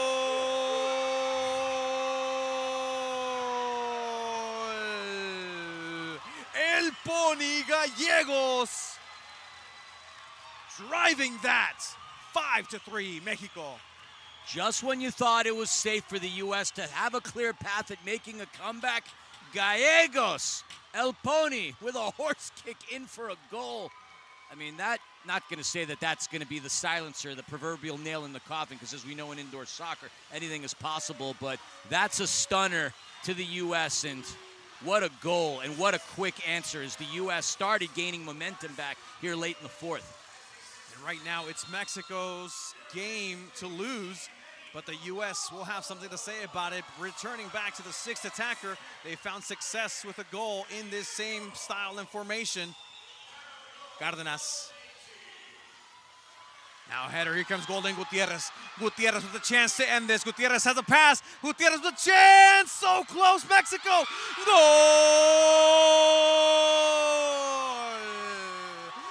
Golazo! Gutierrez making it happen for Mexico. 6-3, 6-3. Not your textbook way of wanting to run a counter as the U.S. almost broke that up, but props to Gutierrez for sticking with it. It looked like it was an own goal, actually. It came off of the U.S., but had Gutierrez not been there to intercept the ricochet off of the plexi, that would not have been the story. Doubling up the lead, 6-3 now for Mexico. El Tri is up and running. And it's going to be incredibly difficult for the U.S. to try to come back, save for an immediate reaction in the next couple of seconds. And that's exactly what the U.S. is going to try to do, and what Mexico is going to try to stop. Justin Stinson looking for Reget. Here comes Gutierrez once again. Gutierrez calmly passing it into the net, and it hits the boards, almost rolling in. It seemed like an eternity.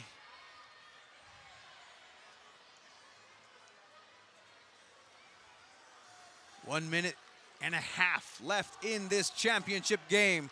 Mexico up 6-3. The Four Nations Cup. $10,000 for the winning team. And the pride of a nation. As the Mexico chants begin here at Frontwave Arena, North County, San Diego, Oceanside. As Mexico looks to play with the ball, be possessive of it. Cesar Cerda. And now passing the ball back. And I think we all understand here at Frontwave Arena what this means. The crowd certainly understands what this means. You got indoor soccer's version of a heavyweight fight. Every punch, every counter counts, but in this case, the heavyweight contenders throwing all the strikes, the crosses, the hooks, the counters. Mexico just looked incredible here in this fourth quarter. 25 seconds left of life in this matchup. The U.S. wants to have one more shot at goal.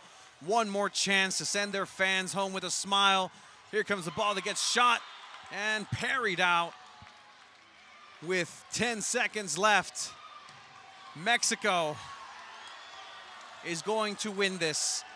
Mexico, current reigning, defending tricampeones, three-time back-to-back-to-back champion, and now Mexico, holder and owner of the Four Nations Cup.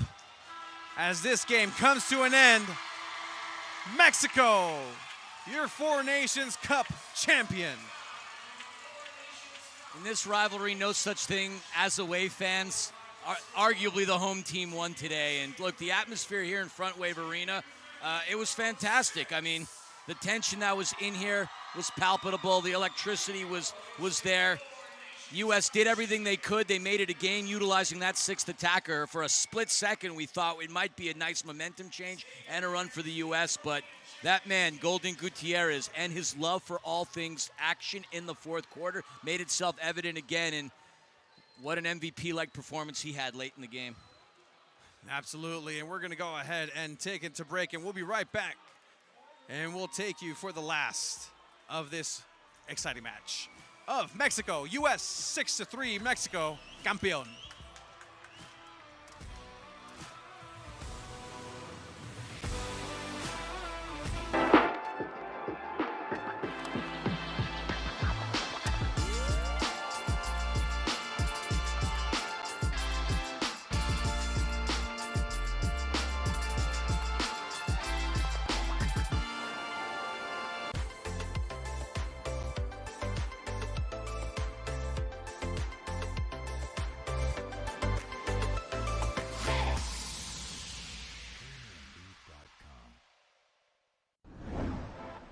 Across the nation, MASL players are giving back, utilizing their professional power to touch and inspire people in their local communities nationwide. Free soccer clinics, where kids can meet their heroes and learn new skills. After-school programs and special events. And surprise visits to the classroom. Visiting brave kids in the hospital, bringing joy and hope. Supporting special needs care, partnering with local businesses, and so much more. MASL, passion on the field, purpose off the field, committed to community.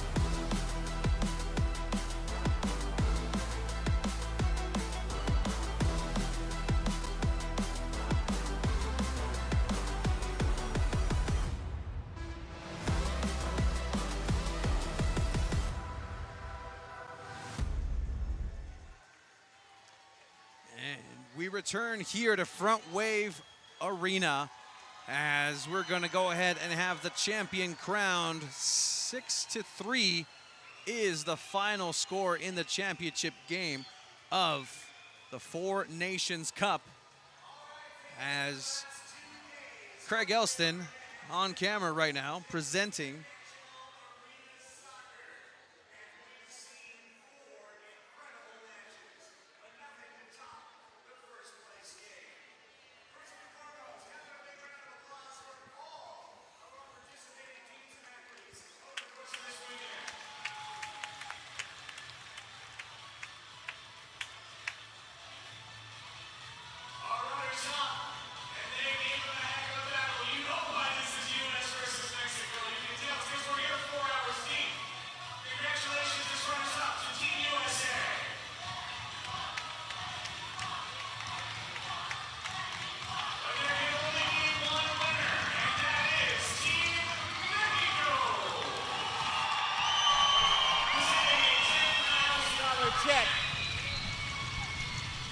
presenting a $10,000 check to head coach Rene Ortiz. Jason from Frontwave Arena.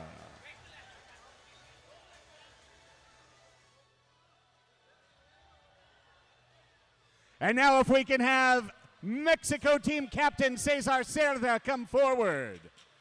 Frontwave Arena Executive Vice President Sean Bowers is presenting the inaugural Four Nations Cup trophy to Cesar Cerda and Mexico.